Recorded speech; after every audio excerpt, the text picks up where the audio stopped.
Well,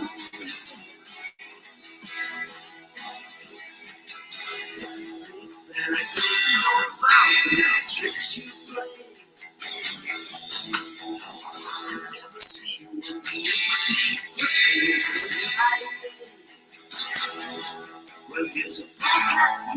You're gonna choke on it too. You're gonna lose that smile because of the wild. I can see for miles and miles. I can see for miles and miles. I can see for miles and miles and miles and miles and miles.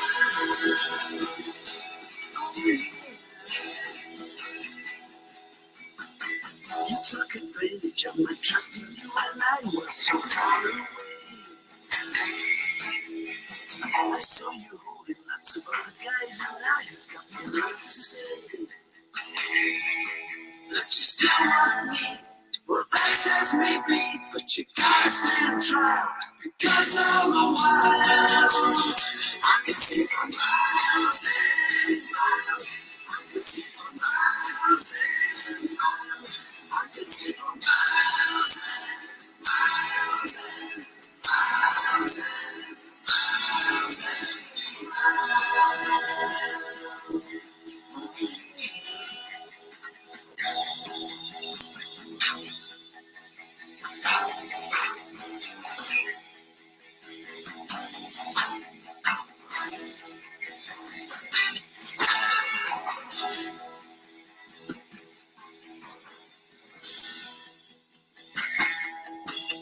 I know you've deceived me, now here's a surprise. I know that you have, cause there's magic in my eye. I can see for miles and miles and miles and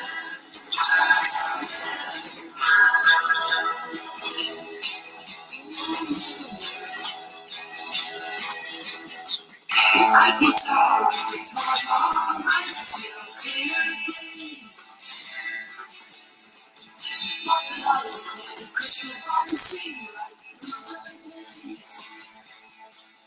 There's a break in you, you're gonna choke on it too. You're gonna lose that smile because of the wild. I can see for miles and miles. I can see for miles and miles. I can see for miles and miles and miles and miles and miles and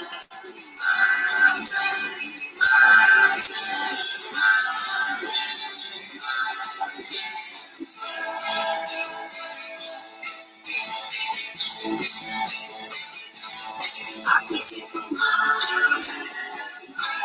I can see for miles and miles. I can see for miles and miles. I can see for miles and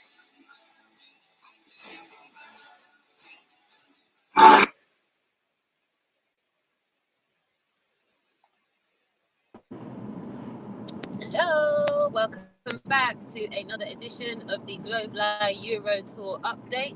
With myself, Jason of the Disbury, the awesome Trinity 4, Andrea, Jack, Lisa, and our first guest for tonight, the amazing, the man himself, the Meekster, Adam Meekin. How you all doing, guys? Hey. Evening, everyone. Yeah, apologies for the audio, guys. Oh, that was awful. That was. It's a good song, but it's, no, I didn't have any time to put all this together, so it's the best I could do on short notice and run a house and go to work and do everything. You've done great, buddy. You've done great, buddy. Adam, you're back in the UK now. How you feeling, buddy? Weird. Yeah, weird man. without you here, mate. It's weird without you, brother. Oh, I miss you guys. Yeah, we do too. And your newest girlfriend, my wife. My mate. My Yeah. mate Andrea, it's been a pleasure to meet you guys, and yeah, it's weird. It's obviously it's good to be home, but just like looking at some of those cities and kind of thinking about the places that I've been at, and then seeing all the other places that obviously Jack and Lisa and you're about to see, Dave. And I just want to say it's been an absolute pleasure and an honor to be a part of this. And wherever it goes from here, it's just been brilliant. But I feel so blessed to have had that experience, and it's been made special by the people I shared it with. Wow. La terra è piatta, my brother. I've missed that. I've been doing it. I was doing it to Marie in the car on the way home. La terra è piatta. The earth is flat, my friend. Brilliant, bruv. So was your trip eventful free? Was it, Adam, on the way home? Hey, All okay? I had a little bum twitch as I went through passport control. Because you know what I mean? Obviously, we'd been checked by Interpol. We'd had all that stuff in Rome. We'd had the secondary stuff in Milan after Interpol. So I thought they might at least question me. But I looked at it, I gave him the thing. He just went, and through. So other than the tedium of it, and I planned to listen to loads of stuff, but I was just absolutely knackered. And if I'm being honest, a little bit tipsy. And then becoming hungover. So I kind of just sat there with my hood down, with my jacket, and from all the way from Bergamo through a very, very long night. I was sleeping on the floor at one point because there was only the foyer open, Dave, as I got in there. You know, I got in as I waved off to these guys, and that was a moment, actually. That was really cool. Indeed, it was, friend. I'll cherish that. I remember just not wanting to let any of the hugs go. So I do apologise because I was sentient of maybe over squeezing. Not at all, not at all. Though I'm sure we could have lingered a little longer. Yeah, it was one of them, weren't it? I just wanted you guys to get on as well. You know what I mean? It's nothing like getting your head down after a long day as well. I know. Look buggered, Dave. I'm cream crackered, as they say. Yeah, cream crackered. Totally. I'm whacked. So I apologise for my lack of vim and vigor. And without you here, you know, sticking a whole lot of energy into the camp, I'm looking forward to a bit of a good sleep tonight. So. No, well, I'll keep my eulogy of the return home short then. Yeah, so like I say, just nodding off.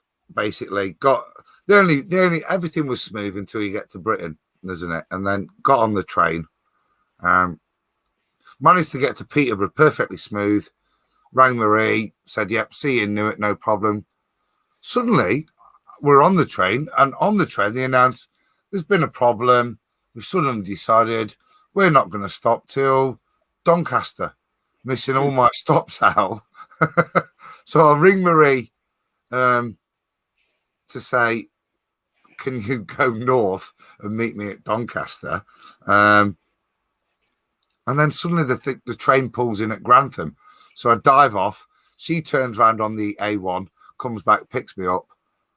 I've come home and I refuse to go to bed. So I've been sat in my shed.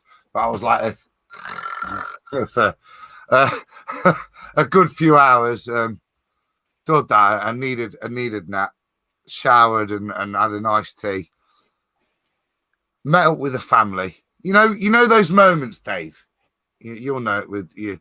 I warned you what my children are like. Yeah. So they've come in, and Archie's the first one I've seen, and I said, can I have a hug? And he says, Mum says I shouldn't associate with criminals. So,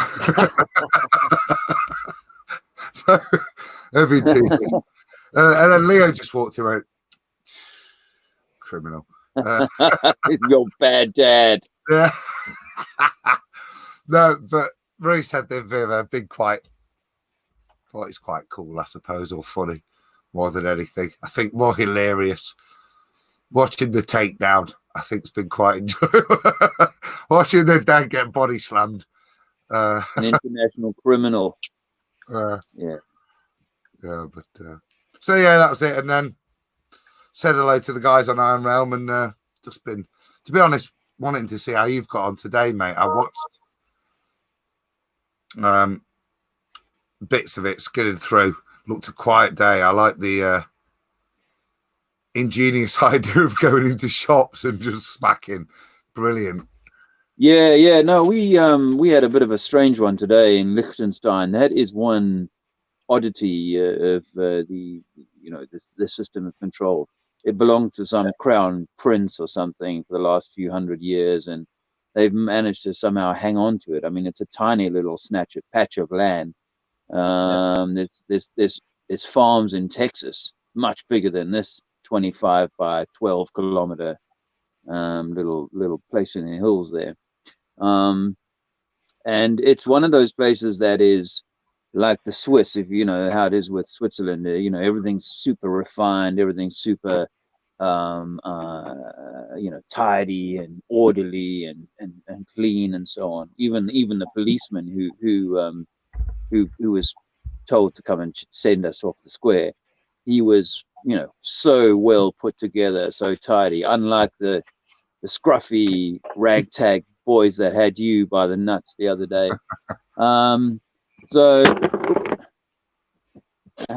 Somebody who's got you're right, mate. Especially to come and see you. It was so quiet. I mean, if it wasn't for the Chinese tourists, it would be literally a dead town. It was all very high-end shops. In fact, Lisa went and got herself a little portion of hot chips because it was kind of cold. €7.50 for the equivalent of one potato's worth of chips. €7.50. I ask you with tears in my eyes, what kind of thievery is that? You went into one shop and they said to find out what was going on, and they said come back in 2 months. That's when we'll have when we're in season. I made the 2 months up. That was a kind of a joke about us getting to stay here for the next 2 months, which actually would be more like a torture. I think I'd rather spend a few hours in your Interpol, in your police cell than 2 months in this Liechtenstein. Let me tell you, summertime is actually their busy time, but they're mostly popular with the Chinese. And I have to tell you, if we don't stop buying plastic junk from China, they are going to overrun the entirety of Europe because there's so many Chinese. Especially in Liechtenstein, we've decided that they don't see us. We're invisible. Even the yellow bus is invisible to the Chinese. So we've decided that Alexander needs T-shirts with Chinese. The Earth is flat on the front because Chinese, no problem. It's the only way the Chinese are ever going to learn that the Earth is flat, because they don't see anybody else. No, I've been we've been discussing it, haven't we, when interacting with the Chinese. Now, what I didn't mention is, the guy that had to do the radio stuff with regards to the shop. He's Chinese, and well, he's not. He's from just up the road, right? But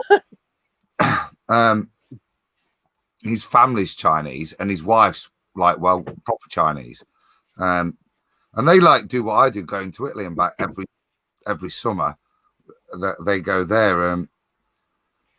He's exactly the same opinion, and what he's more critical, if I'm being honest, in terms of how the Chinese come over as tourists. And it's very, I mean, you saw how everything, it's all about, the way he explains it is they're kind of just exploring Western culture, which is why some of them look so vulgar in the disgusting Versace outfits that you see them wearing. Do you know what I mean? And stuff. It's an experience from what he's describing. Do you know what I mean? And they're just, because it is, all of this is alien to them.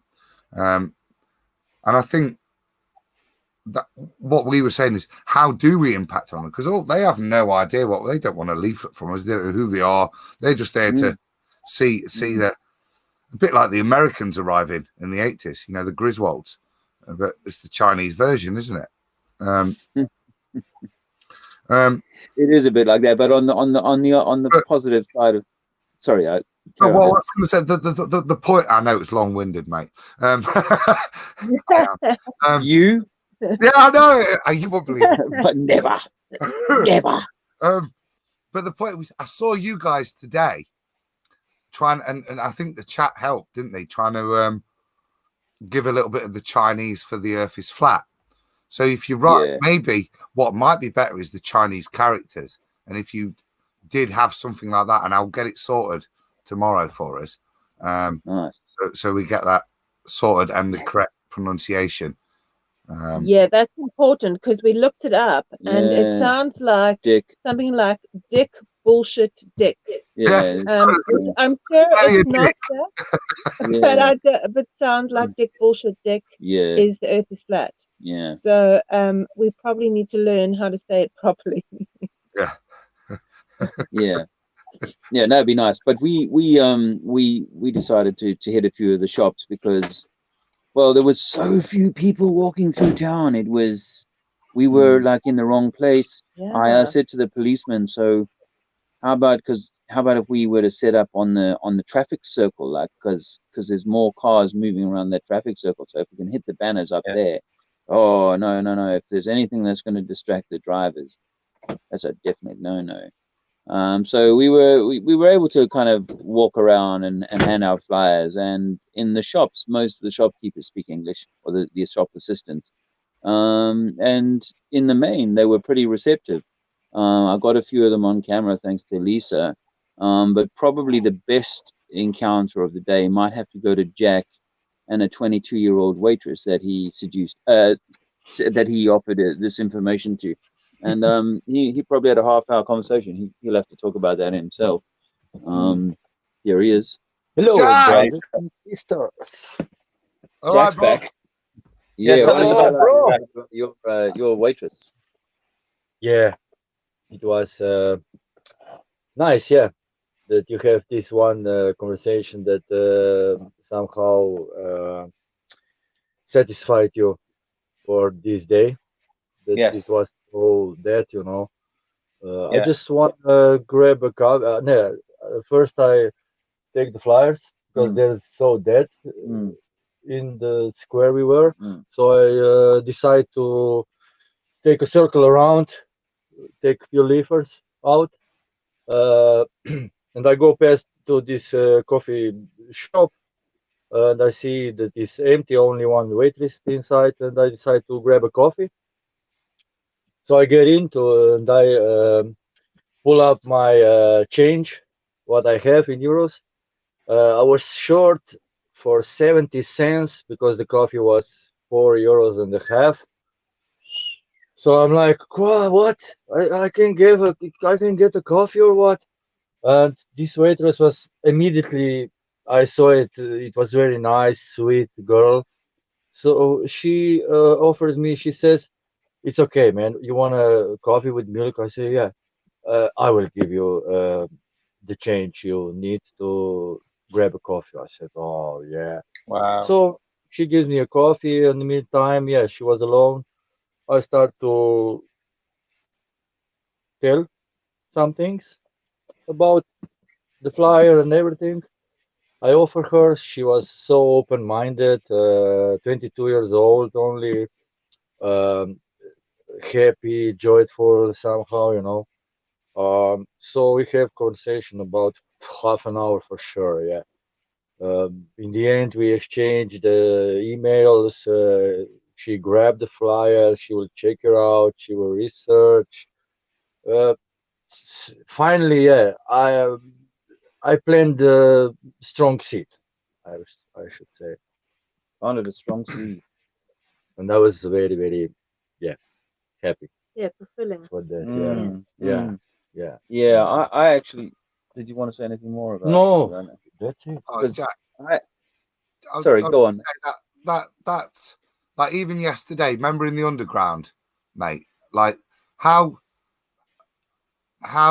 kind of people like there. She's done that, and how kind was that police officer to give me 50 cents so I could have a pee? Do you know what I mean? And all the crap you The get, same it way, was in still the same kind. way.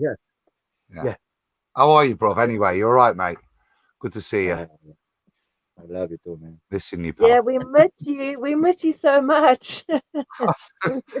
I'm so torn. It's so weird. It's just. No, Oh, I there's nobody in the understand. floor in the I morning. understand. How does it smell? A lot better, I assume. No, the toilet is toilet's minging. rank, The toilet is minging. rancid. It's a health hazard, I'm sure. But yeah, no, we do miss you, feet and all, my friend.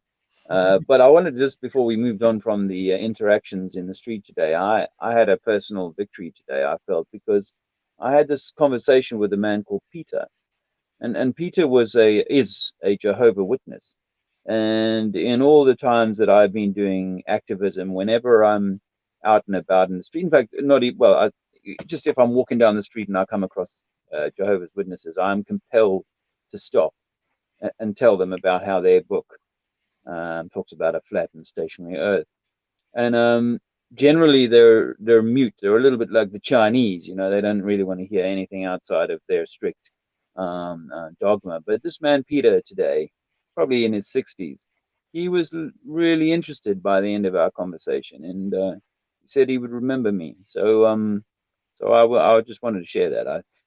Lisa did film it, but the audio came through poor, I'm sure. Dave, how weird. I watched that. Like I said, I've not listened to it, but we've talked on the bus, haven't we, about synchronicity. And what were we talking about the other day about engaging with Jehovah's Witnesses, me and you? And then that happened. That's just, I couldn't believe it. I didn't know it was because I was skidding. I kind of guessed from that standard issue with all the Watchtower stuff. Watchtower. They have it here in slots in with all the different editions of the Watchtower, which I get kindly. I have Jehovah's Witnesses bring me, as I said, a magazine when it comes out into the shops, and I always read it because it's great. But they are so rigid, aren't they? I just thought I was so mad, mate, that and then that happens on a quiet day. You know what I mean? And you spend all that time. It was like you were just mentally prepared the day before. We had that conversation before, and on a quiet day that was there. I just thought it was surreal. Well, and I was a little gutted because when we went to set up, Jack and I, and we turn up at this place and we're like, oh, this is perfect.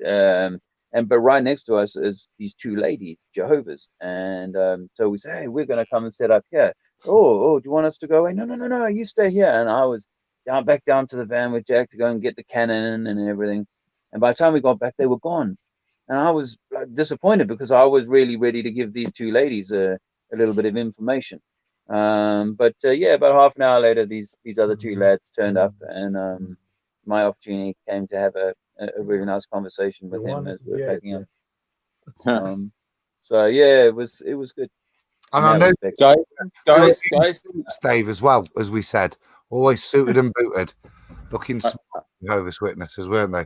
Guys, I've got someone who just arrived who I'm going to introduce. She comes now. Karen B. Hi, Karen. Hello. Hi. Hi, everybody. How you doing? All good. Tired. But awesome. Yeah. But awesome. Nice to see you. Awesome. Awesome. Awesome. My kind of way. Yeah. Well done on your Flaptoberfest thing. Oh, thank you. Thank you. Did you get any Jehovah's Witnesses there? No. Just kidding. I don't know if you heard our earlier conversation. Fortunately, I didn't. We like talking to Jehovah's Witnesses. The last time one came to my door, she passed out, literally passed out, and needed a seat because I kept her standing in the doorway so long. The next time she came back with a more senior member of the team, and they were invited in to sit down. So we have Jehovah's Witnesses knocking on our door and wanting to leave, instead of the other way around, where you have Jehovah's Witnesses knocking at the door and they want to come in. I think they avoid. I think Dave just wants to talk about. I think our address has been taken off the list permanently. Well, our former address, yeah. Well, thanks for coming. Adam, we today, because Lisa did a brilliant job of going out and flat smacking just someone parked next to us when we stopped for a toilet break, and we decided we were going to put a tally chart, not as a competition, but just as a kind of a indication of how many people we do off camera. Well, it was on camera, but you know, those really those nuggets, those gold nuggets. So we'll have to remember some of yours, so we can kind of put a few notches on the bedpost. On the flat post under your name too. Yeah. But yeah, we'll just fireman for me in Milan. You know, as we were stuck just outside the square, it just like those little ones where he's steering for ages. So you go over, give him a leaflet, and just you're not talking, because my Italian's Robert and he's lost, but just pointing at bits and bobs and going, you know what I mean? And people not rejecting you, but just looking at. There's so many, isn't there? Those little. Yeah. Someone else arrived, and sorry, I'm just going to invite him in. Oh, it's busier than the Liechtenstein. We have. It's like a train station. Jace, can I ask one favour? Where's Lisa? Hang out the top, Lisa. At least say, is she asleep? She's in the cupboard. Yeah. Hi, Brian. Hello. Hi, Brian. She's in the front cave. What's up, guys? Lisa, I'm Brian. We're on the top of the world here. We just come out of Liechtenstein, which is pretty high up in the mountains, and now we're at a truck stop just outside of Munich. Mm-hmm. Munich. Yeah, and Lisa's on the shelf. Yep. We put her away for the night. And what happened to Roxanne? Did we lose her? Did she get bad connection on her way home? I think she's arrived home, so she's trying to get in the house now, and she's having awful internet connections in the house. So hopefully we'll get her back very soon. Oh, okay. So how is the weather over there? Is it cold where you're at now that you're in the mountains? Yeah, I mean, this morning actually, because just 2 days ago we were wearing. Well, I mean, Adam was strip search, so he wasn't wearing anything, I think. But we were down to t-shirts. We were down to t-shirts just a few days ago, and this morning, as we were coming up into the mountains, we pulled over. Jack should be like, "Oh, I got to pull over right here and take some photos," because everything is like dusted with snow. And where we pull over. In fact, he pulls over onto the wrong side of the road. And there's a parking spot. A parking spot, yeah, and there's some Swiss guy, because the Swiss really like their rules and so on. Gave him a little bit of a hard time. I had to, no. It was for him, yeah. Not for me. But there was like chunks of, massive chunks of snow on the road. So yeah, it's chillier up here. It wasn't freezing in Liechtenstein. I'm not going to complain about it, but it's definitely not freezing. Yeah. No, it's not freezing. A little chilly. Yeah, a little chilly. But clear. Liechtenstein was a little chilly. Yeah. I'm not talking in temperature. No, it was a little chilly in terms of people. When it was Swiss, Yeah, we had people sort of walking past, not even the Chinese now, just regular, Swiss type folk, and ignoring us and ignoring the heck out of us. Yeah, and I thought, they won't. And the policeman said, "Look, you're not allowed to tail people. you can't chase them like we were doing in the square the other day." Yeah. What a contrast, actually! That's the massive contrast from yesterday, Adam, where we were just thronging with people, tourists, pigeons, police, and today, it was all very, very different. When these days, when there's days that are like slow after like the real busy days, does it get discouraging at all? Or are you kind of like, okay, this is like a little bit of a rest type of thing? Yeah. Yeah, not discouraging. It's because it's always. I mean, we're trying to refine what we do, and we know that like Liechtenstein, as you may have missed me saying this earlier, Liechtenstein is a tiny patch. For an American, you probably wouldn't even have a postcode for a place as small as that. You know. Yeah. Yeah, there are people with like backyard farms that are bigger than this place. Yeah. So, you know, so for us, it was probably one of those notches on Jason's kind of to-do list, and it wasn't necessarily going to be the most high-profile spot. Dave, let's be honest. The place only exists because the elite set it up after World War II as a place to allow them to funnel money. Yeah. Yep. Whilst they rape the rest of us. That's why it's there. That's like why it's a ghost town. That's why it's €7 for a bag of chips. It's not actually a real place. It's fake, designed to empower the elite. That's what it is.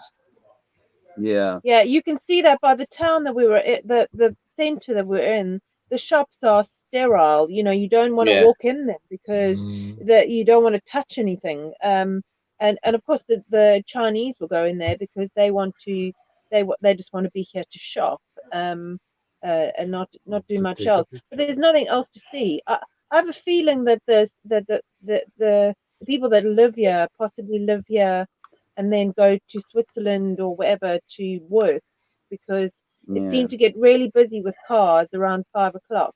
People coming back in town. Yeah. So the learning, Brian, is that for me, because you know, last year we did only like England and Scotland, like Britain type thing. So it was always a high street, where there was a busy, fairly busy footfall. Yeah, we're going around Europe and we're learning that oftentimes to have a little permit ahead of time would mean that the mayor, in this case Liechtenstein mayor, grants you a permit and you can stop there.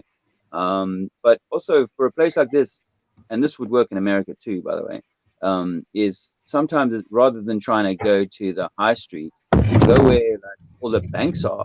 If we have to set up outside all their banking district with some banners and stuff like that, and have it tell the bankers, or in the case of America, go outside like a Google yard or some place where there's people who are going to be hearing this kind of stuff for the first time, then sometimes that might be a smarter tactic. But it was a rest day, I suppose, in some way. In a way, it was.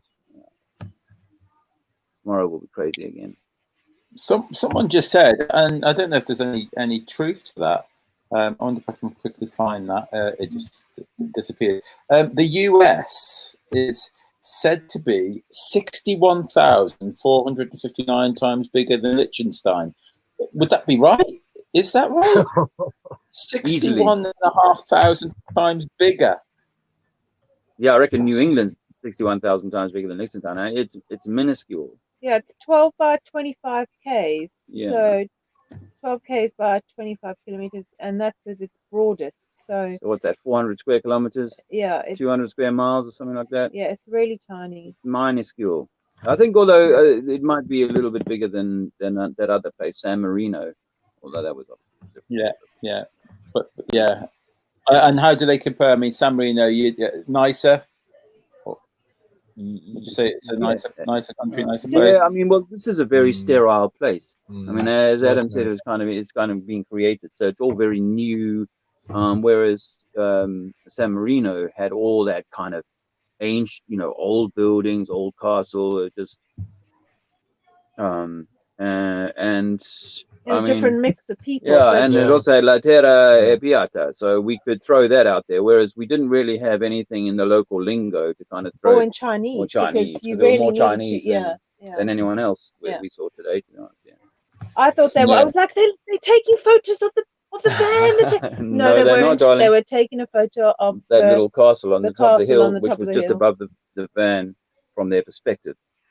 Not that we know about perspective. Yeah.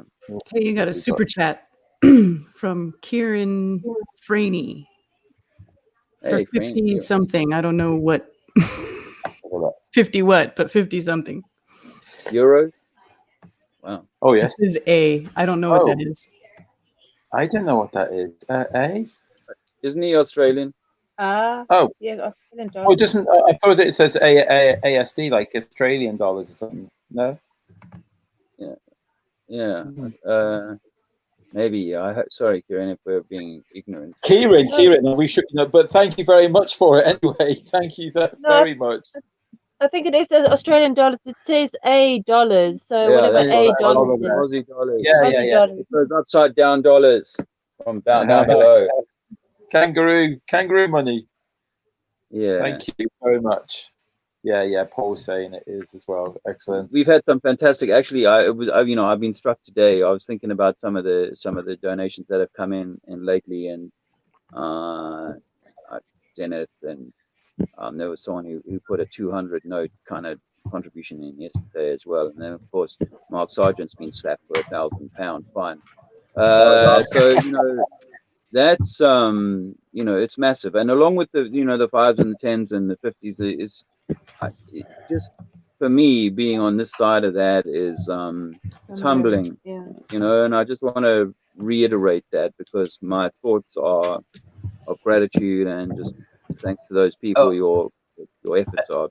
Everybody really appreciates it a lot. Everybody, at least I know I've been totally glued to the YouTube, like, a lot more than normal over the last 2 months. I was fortunate enough to take a month out of work right as Jason started streaming for a month straight for 4 hours every morning. So it's been really cool. It's been really cool for everybody, I think. And it's just been awesome. You've had everybody captivated for a while. And how hard is it to get away from your family for extended amounts of time, though? That's something that doesn't get talked about that much, though. That must be a little rough, right? Well, we're quite lucky because we're together and we've got Zizi. I mean, we do have two older kids, but they're at university, so they're kind of doing their thing. But yeah, I think it is We've left our dog behind. So that's a little tough. No, actually, it's kind of. I mean, this is an adventure for us, and I'm part of I don't want to go too much into the kind of background, but we're on a kind of. We've been separating ourselves from the Matrix for a few years now, so this is kind of a stepping stone in that direction. But we do know that family, our people are very important to us. Is that our battery? Not just Dave, right? Rox, check this out. This is.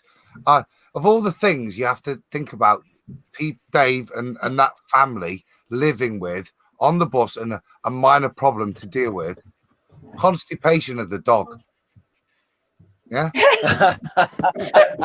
That's one thing I heard. Another problem they had to deal with. The dog back home is constipated, Yeah.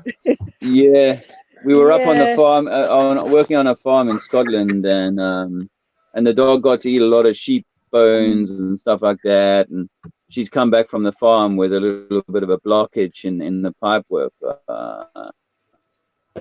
Although we've all had our own ups and downs, movement apart of obviously being thrown out of.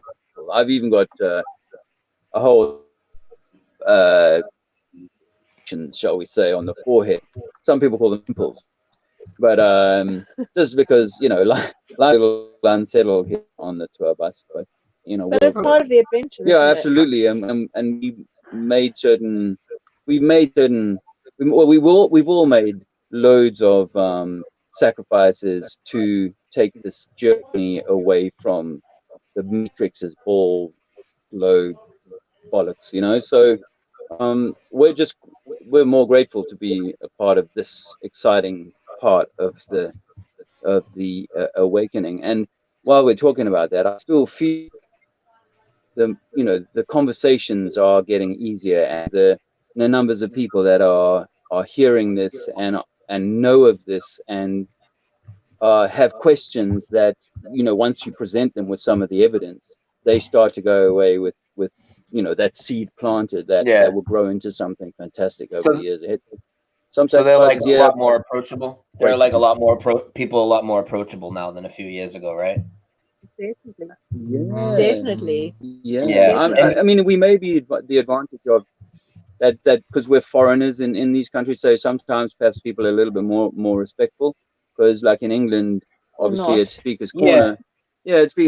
biggest corner, people might treat you with shorter shrift than say as a foreigner in a different country. But that's why, you know, if English people come over to America and do a tour out there, I'm sure they'll get a lot of traction just because of the accent.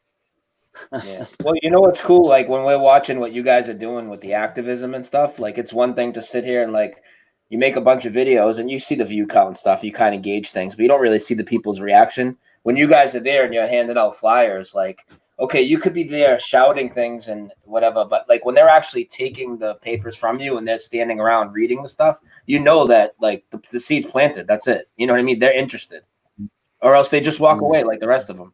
And some of the places you guys went, you had massive crowds of people around, like 30, 40 people at times. And it's just especially like Prague.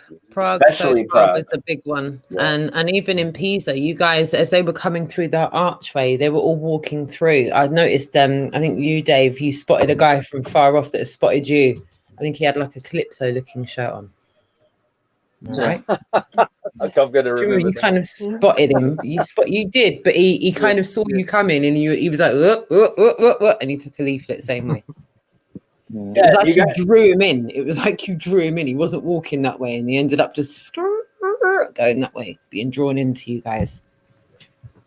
Yeah, I mean, someone asked me today, you know, who pays your salary, kind of thing, you know. And, I was gonna bring that up to you too. Isn't it great? We're all in it for the money. Yeah. How's that working out? Well, when you get asked that question, it's an opportunity to reiterate to yourself as well as to tell the person that you know you're actually doing this for the love of humanity, you know, for the love of the opportunity for humanity to rise, for the collective vibration to be uplifted. And when I was talking to Peter, the Jehovah, today, you know, I was able to give him that because they talk about the 144,000, and you know, I was talking about how but this is about us all rising because we are all one, and it may only be that it's 144,000 that have to do the message giving. So I guess my point is that you know, there is a calling, and there is such a divine purpose to this that we are doing. You know, we have great fun. We take the Mickey out of each other, especially Adam's ball grasping incident and so on. But I missed that. You were grabbing some balls, Adam. What happened? Yeah. The gravity of that situation shouldn't be underplayed. But at the same time, you know, the importance of getting rid of the ball mindset, I should say, and raising the collective spirit. I think this is the reason we're here. Yeah. And it's not about the money. No. It's never about the money, man. It's about the truth. The whole money conversation is ridiculous because not only does flat Earth not help you make money, and not only does it hurt you in the pocket, when you realize all the fakeness around about everything and the systems and everything, it's very hard to get motivated to go work in some corporation and try to work up the ladder, isn't it? Brian, you hit the nail on the head there. Or how about going for an interview and your prospective employer goes, let's see what drunken antics they get up to on Facebook. Let's Google them. Or a job that you're already in. Like the last job I was at, the person above me had disrespected me so many times. And on top of that, knowing that they're a friggin' idiot, I'm just not going to take it from them. And it's like no desire to stay in there, even though I could do well there and make more money in advance. It's like, do you really want to keep doing that? I'm just ready to do this journey and see where it all takes us. I think a lot of us are just winging it. You know what I mean? As far as I think money doesn't really mean as much to most of us either anymore. It's material things just aren't as important. I mean, of course, you know, you want to have what you need, but if you have what you need and you're not wanting for anything, then there's no desire for that excess, you know. There's much more important things to worry about.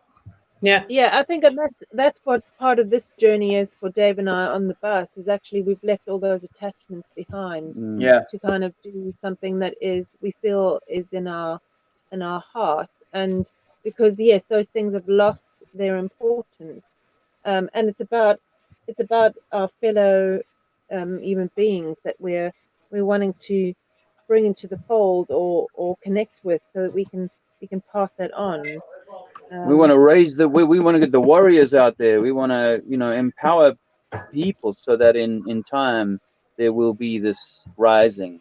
There will be this, you know, this upliftment of the human Well, thing. we're seeing it. You know, we're seeing it right now in front of us. You guys are helping it unfold. We're helping it. Everybody that's in the chat, we're all helping it unfold, and it's all. Honestly, it's accelerating really fast now. It really. Yeah, is. I'm hearing a lot of people saying that, Brian. I'm hearing a lot of people saying that they're seeing the accelerations, that, you know, the rate of progression now is really starting to increase. Yeah, absolutely, for sure. That's how I feel, and most of the people I talk to, I know that that's how they feel. You know. Yeah, man. I mean, just even 5 years ago when a lot of us started this, to see the tour as big as it is now, and the event that Karen threw at Flattoberfest, and how much we're getting into the mainstream and stuff, I don't think any of us thought it would have got that big that fast, you know. And there's a lot of people that will say, oh well, I don't know, it's just, there's a lot of people that will down the fact that, oh, these places are picking us up. We got to take all the media we can. We have to be cautious. And we're always going to get burned by the media. But we still got to take what we can and get the message out there, because it is working. Look, like how many people came from that disinformation piece Behind the Curve, right? Yeah. So many people. Just like how I started my journey into 9/11, it was from seeing a disinformation documentary. That's just how some people need that. You know, not everybody wants to. You know, some people need that mainstreamish type of thing that kind of hints at something. So, some people have started their pursuit of truth looking at a couple of memes. Yeah. You know? A lot of that on Facebook. I mean, that's how I used to plant seeds for a while when I got off the air. Facebook, planting seeds with memes. There's all different strategies, but it's a little more acceptable now. Flat Earth isn't acceptable in most circles, but it's a little more acceptable now. At least in the research communities and stuff, that it's a little less. What did you guys say the other day, that you're finding that now you're speaking to some groups of, you know, people, and you've got that one friend that's on board, and like you said, Dave, if you don't want to hear it from me, hear it from these guys, and that person now exists, where it was like a group of people that were really skeptical before, and never come across it. Now there's that one friend, and then there's the person that goes, yeah, my friends have been talking a lot about this, and they kind of look left and right like no one's watching. Well, tell me more. You know how a lot of people are too. It's like you want to wake up all your loved ones. It's funny because you could do as much work as you do, any of you guys or me or anybody, and our closest loved ones, they won't hear it from us. But then they'll go hear it somewhere else finally, because the message is avalanching 2 years later, and then now they believe the Earth is flat or something, and now they're ready to talk to you about it. And it's like, oh my God. Yeah, and you want to see how this van, this tour bus with its livery, its yellow and black research flat Earth livery, is catching people's attention. And I think that the term flat Earth last year on the streets and out and about was almost like a bit of Chinese to a lot of people. They would see it, but it would mean nothing to them. Now people see it and they have a reaction. Either they go, oh yeah, or they laugh. But they are reading it, they are seeing it. So give us another couple of years, and there will be a flotilla, or a whole army of people doing this, and I'm sure that the traction will be remarkably more significant. Well, one thing I know that anybody can't do is they can't laugh and knock the effort that's gone on since this tour started in August. When this tour finishes, it'll almost done 6 months on the road. Yeah, it's insane to think about. Wow. You know, to say that a few thousand people won't have been given the opportunity to look at this subject where they otherwise wouldn't have. I think there's a lot of things that we can already tick on the list of successes, and we're not even finished the tour yet.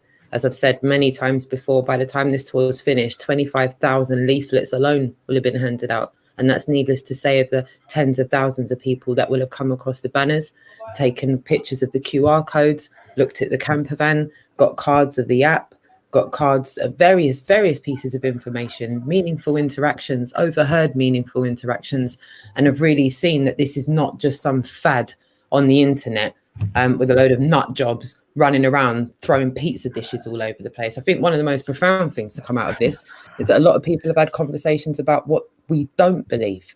Yeah. There's a lot of misconceptions about what we believe. They seem to believe we in general think we're on a pizza dish flying through space. That alone seems to be a real conversation starter. When they realize that's not what you guys believe, well, what do you believe then? Now we've started the conversation. Yeah. The conversation we had with a gentleman this morning, you know, just on the street. Lisa kicked that one off, and I filmed it initially from within the van, and then I stepped out and joined the conversation. His question was, yeah, you know, when I was a child, I always used to ask my parents what was underneath, you know. No.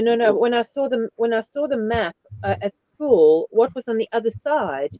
Because you know he was quite happy to consider the fact that there might actually be land somewhere else, but he kept on saying take a boat, and we were trying to say, well, actually, let's look at the physics of water before we get into the things that we can't do. Love it. Absolutely love it. As I said, I think no one can knock the effort that's being made. This is definitely working. People are definitely coming across this subject. Can you agree? Would you agree, guys? Is that on the camp? I mean, since you guys arrived, Dave and Andrea, how many people do you think have come across it? Well, most people have heard of it, and whether that be because they've heard that it's, you know, fake information, they've definitely heard about it. So they're kind of not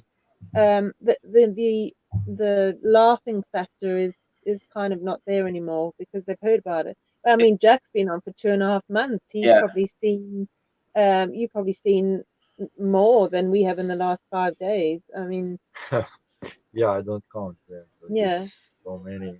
It's a little harder to laugh you off when you're standing there in front of them and you're approachable, isn't it, than being behind a screen? It's a big difference. On that, and there was a point for me where, and I'll use the Italian, where actually you say "la terra piatti" or hand in the leaflet and they catch the eye, and they look and they don't take the leaflet or do take the leaflet, look and give it back and go "no grazie." But actually, that is that recognition. I understand your point, which wasn't happening a year or so ago. You know, I understand your point, but no, thank you.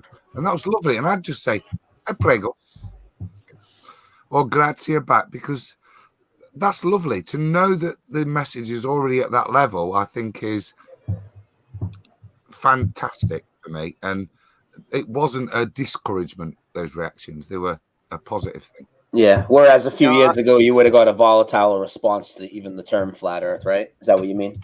Or none? Well, or none. Yeah, I think like people were absolutely were taken blindsided last year, whereas this year there's a lot more people that have heard of it. Some, of course, have already made progress into their own research, but and then there's those that have heard of it and are willing to ask questions based on the disinfo that they've been given, and then there's still those that are in the ridicule camp.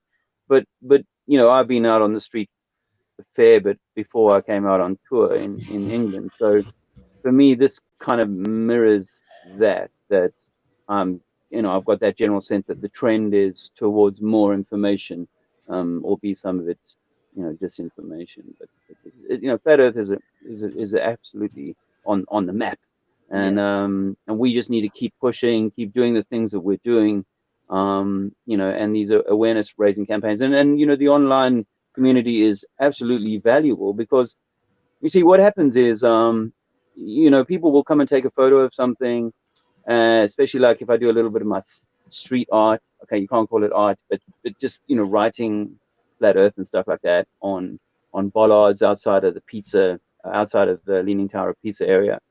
People were taking photos of that, and that will go on their Facebook feed.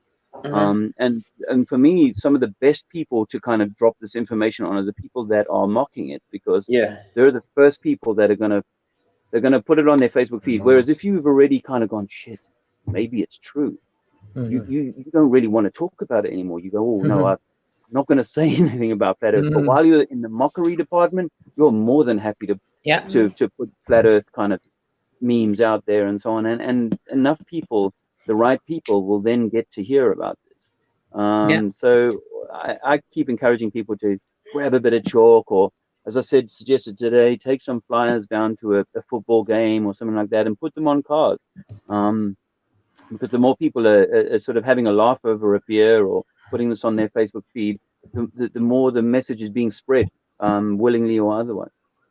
Yeah, I love that. Even the leaflets, you know, when you go to your local supermarket, I'll say Sainsbury's because that's the one that's nearest me. You know, when you go in the electric doors where you pick up the baskets, you've got those kind of cork notice boards where everyone puts their little leaflets of like local services and stuff. Yeah, there's always a spare pin and a nice big leaflet goes slap bang in the middle. And then by the time I'm walking back out of Sainsbury's, there's always like a little like bunch of people sat there or stood there looking. And I'm always half tempted. And then I go, go on, leave it, Rox. Let them just leave it. And I just walk past. And as I'm putting my little trolley back and putting my pound in, I'm still looking. And no one's ripped it off yet. It's still there. So, yeah, if you're wondering another one we can recommend is something that the Meekin and I were developing just yesterday in Milan. You know, and Milan is obviously the center of fashion. So it's very fashionable to go around town in a very loud voice and have an argument about flat Earth and say to your mate, the Earth is definitely not flat, you know, so you don't actually have to even be saying the Earth is flat. You can be arguing against flat Earth, and just people hearing that argument. I think you did that a bit with Harry, didn't you? Oh yeah, in London. Yeah, we did actually. Yeah. Nice. Shout out to Harry. Good distance, was it? It was funny that, Dave. That was funny. Yeah. Nice. But Adam, you had leaflets out with your drugs, don't you? I mean, you know, your chemist. Well, he is ready. Yes, he's a registered drug dealer. Okay, yeah. By law. I like that. A registered drug dealer. It's Well bad. respected chemist. Yeah, innit? 10 bags. Actually, I went into a chemist today and asked them if they knew you. So I don't know. Yeah.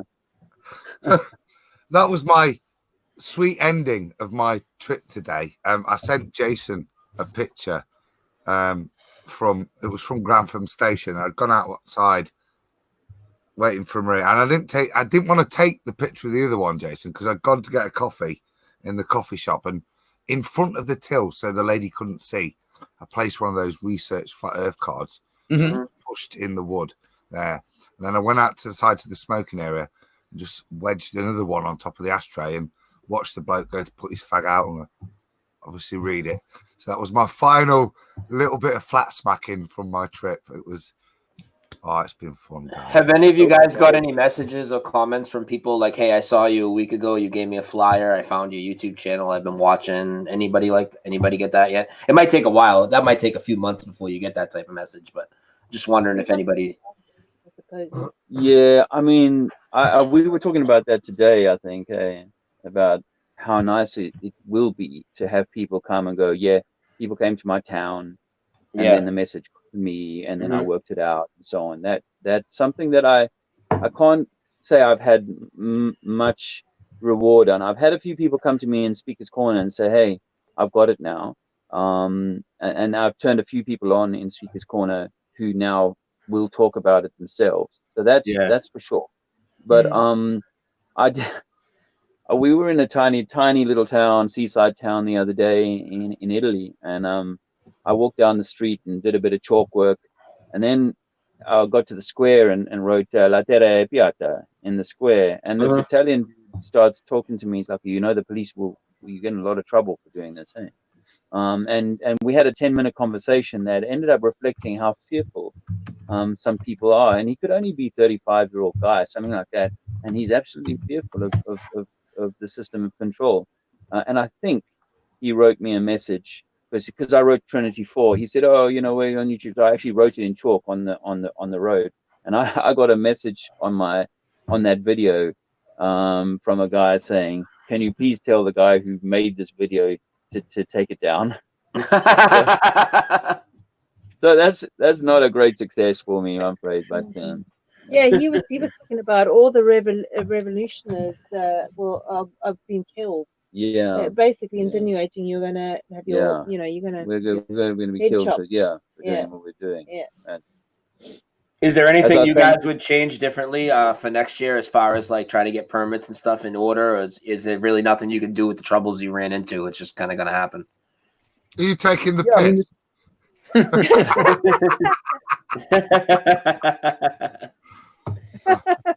I mean, there's two approaches. One is that you can get away from perhaps the main thoroughfares. You could find places, even in Milan yesterday, we thought there were one or two, we saw some very busy streets after the fact, and we thought, we could have set up there without too much trouble. However, getting a permit sometimes might make life a whole lot easier if you're looking for a high profile place in a police state.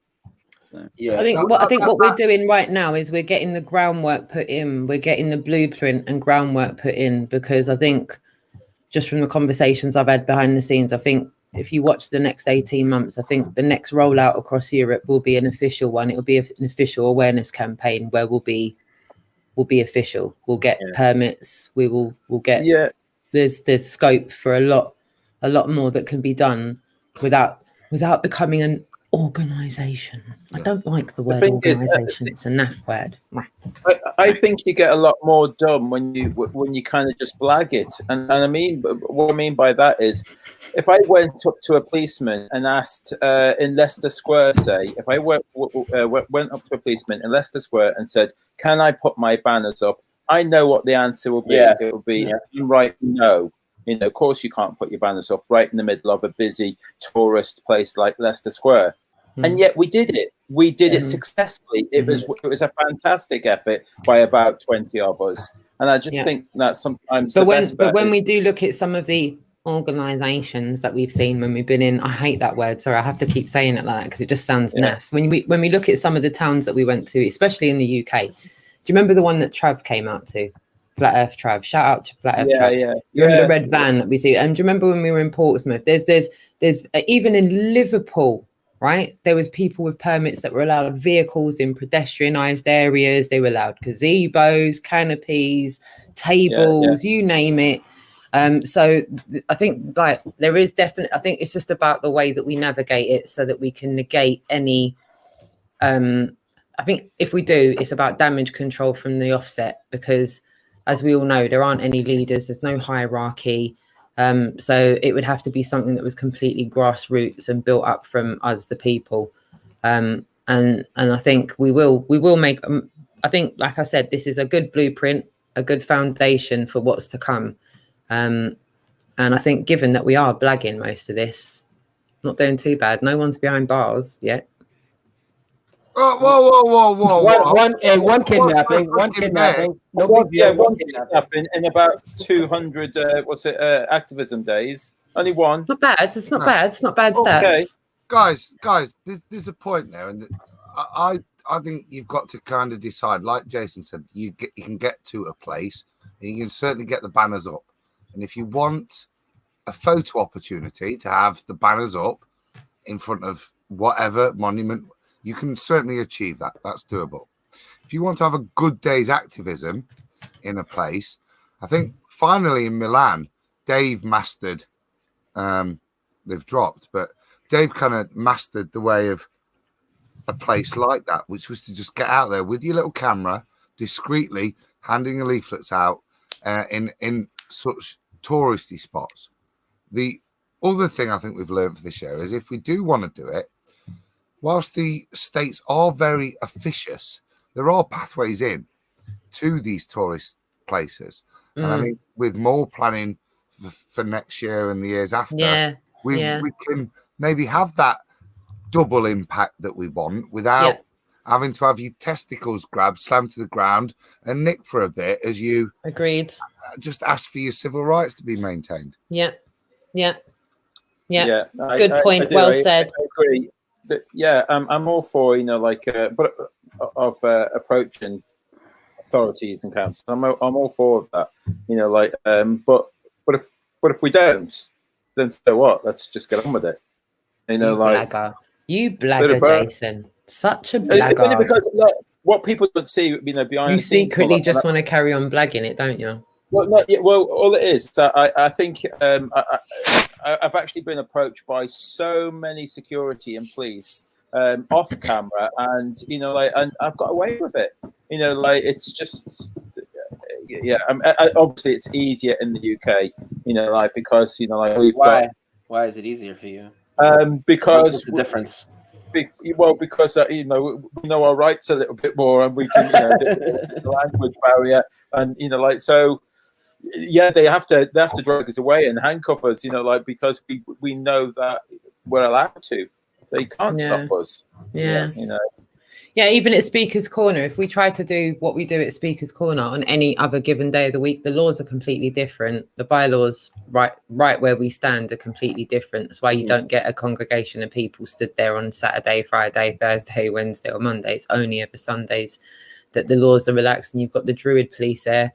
And there's the availability to do what happens at Speaker's Corner. It's pretty crazy that there's laws against just relaxed speaking in public at a park. That's insane to even think about it. Like, what type of restrictions can they put on you from standing around and speaking with people in a park?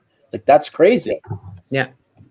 It is. It's nuts. In the daytime too. In the daytime, not even like, hey, you can't come here at night because people are doing drugs or whatever. It's just like, so there's 6 days a week you can't congregate like that there. But bottom line, there's laws against people standing around going, I'm not sure this is legit.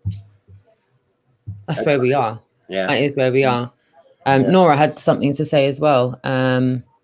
She said, hold on, where was it? But yeah, she said, what's the point of asking authorities for permission to speak against the authorities? Free speech is going to be dead soon. And then Riley just said he said, just tell him Riley said it was okay. Yeah. Well, okay. So if in doubt, we'll just tell him Riley said it's all right. Yeah. So Jason, you would say it's almost better to like kind of just slip in and throw your activism for a few hours than kind of give them a warning you're coming to get a permit in some places, maybe. Yeah. I mean, like I'm all for what for argument's sake and for for peace and to it's different. Look, when I'm out, I'm by myself. I've only got myself to answer for. And I don't have to worry about anybody else and all that. But if I go out and I start speaking for 20 people that are with me and then we're all getting arrested and dragged away and all that, then yeah, I'm going to look a bit of an idiot. I think that if we can get permits and things, yes, we'll try. If we can't, so what? I'm still going ahead. I'm not saying don't not stand up for your rights.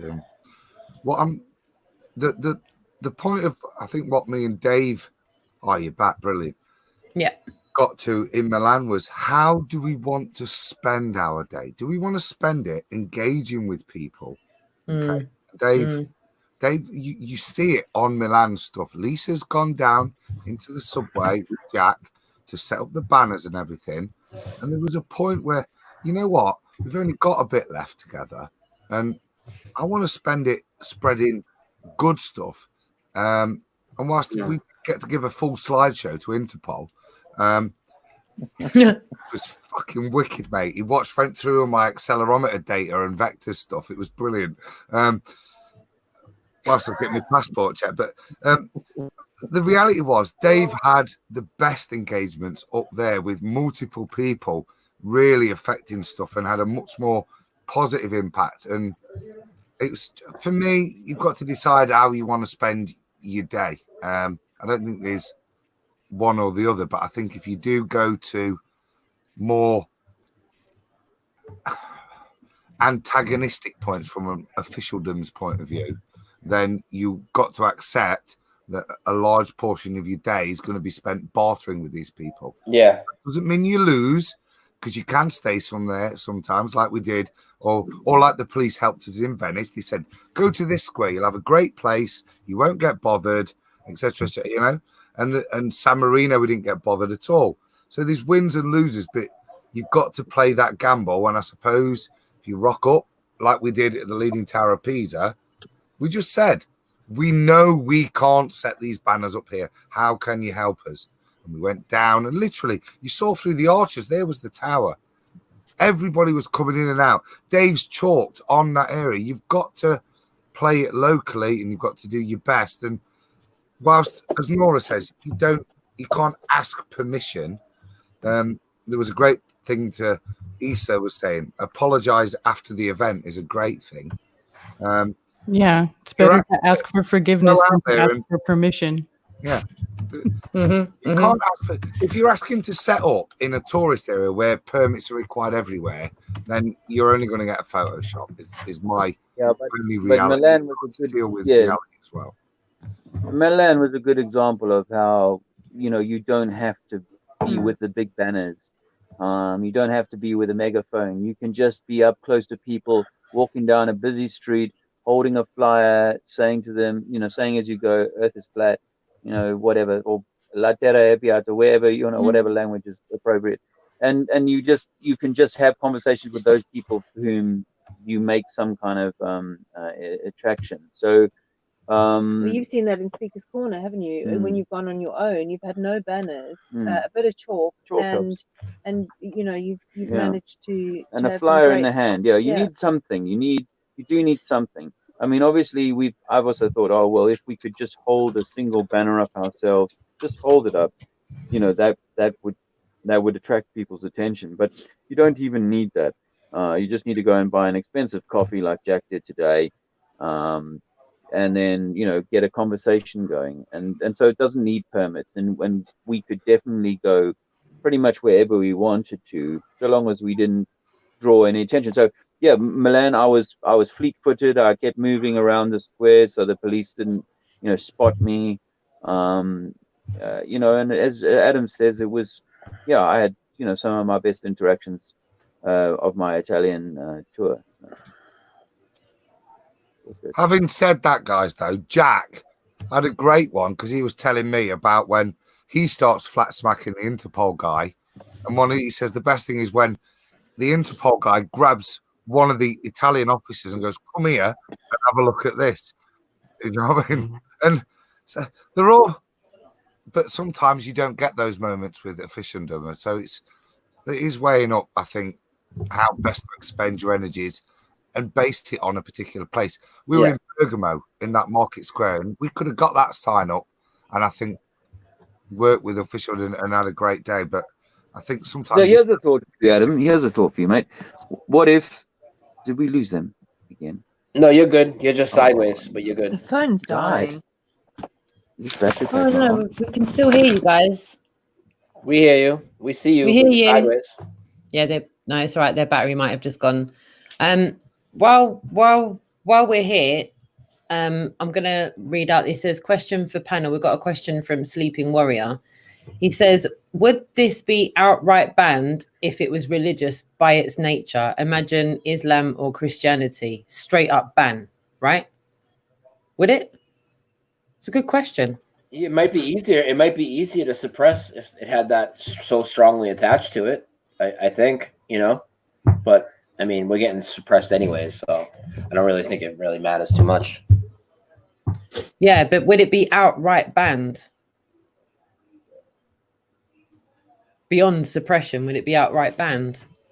I think it's a good question. Yeah, I don't know. I honestly don't think so. No. I don't think so. Too much I don't of a know how red they'd flag. be able to get away with outright banning it. It'd be too much of a red flag. Yeah. I was talking about that with Sven today.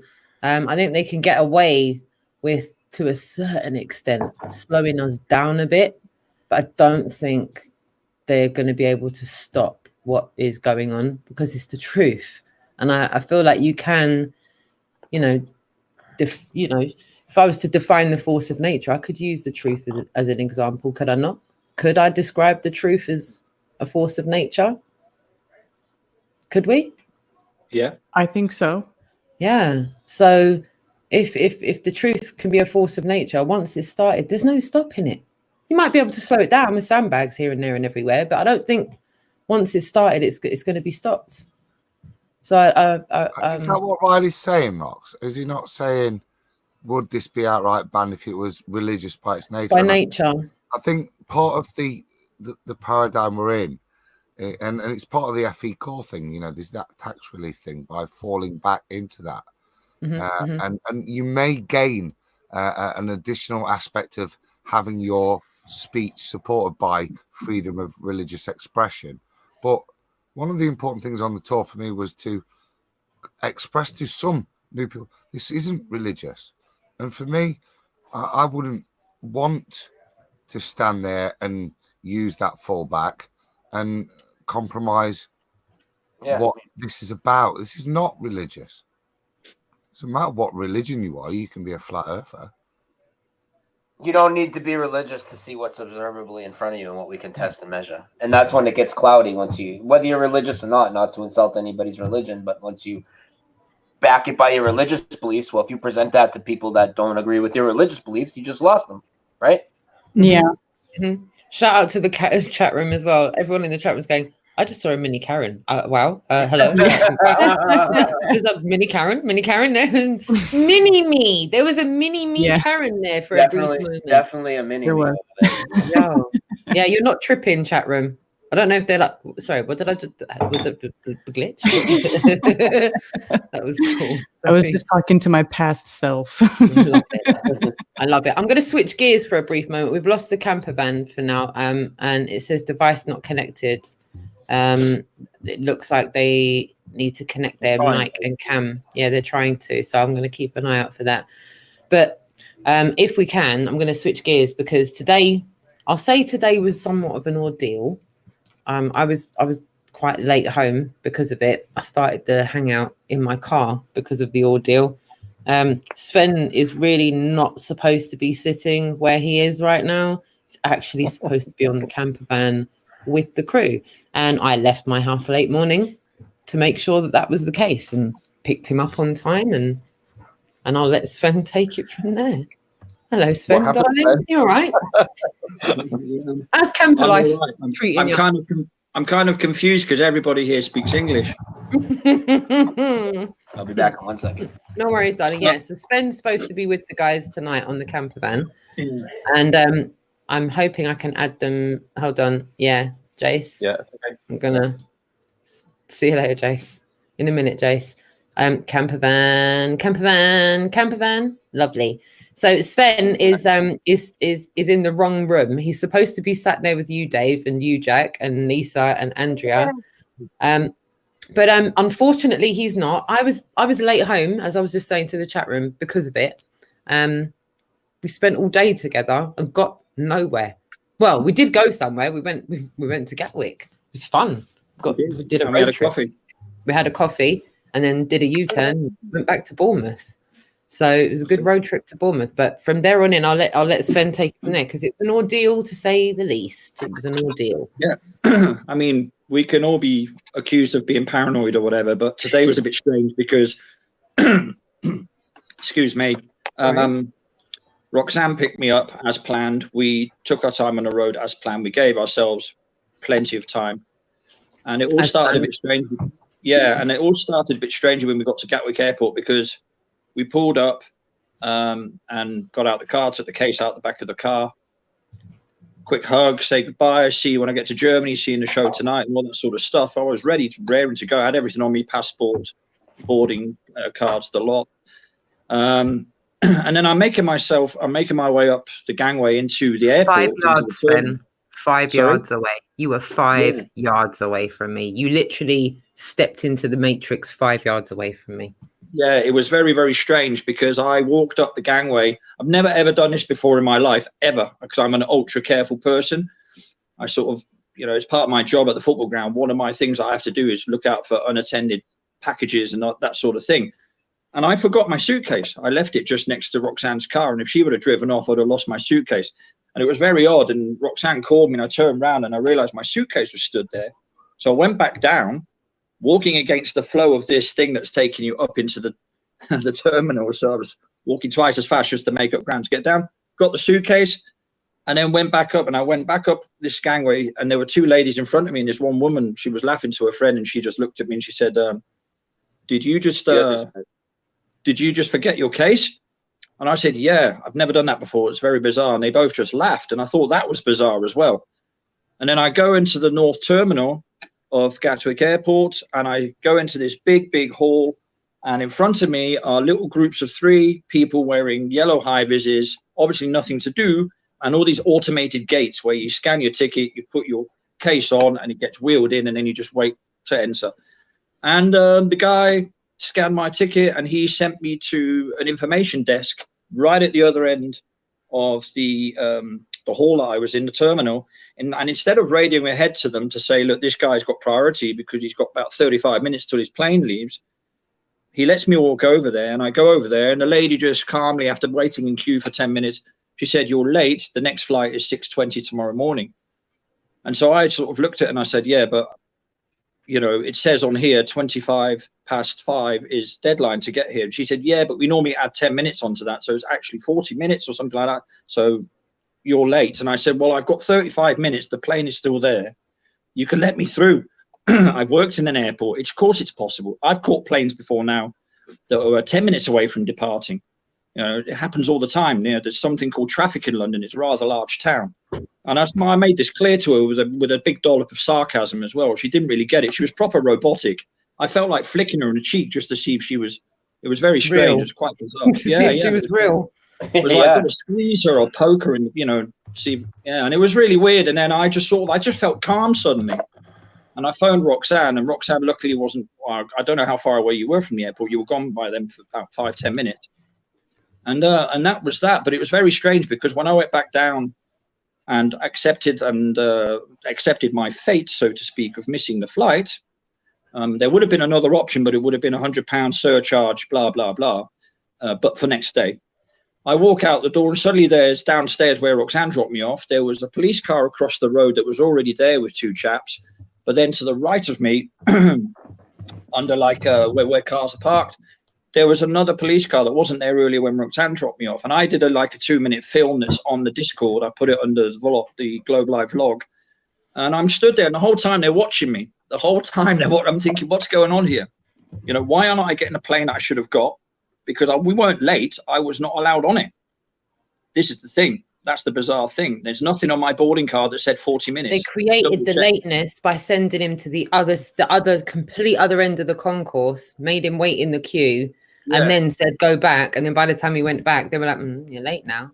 No, they played me. They basically played me. And it was a very strange situation because I was dressed normally. I don't know.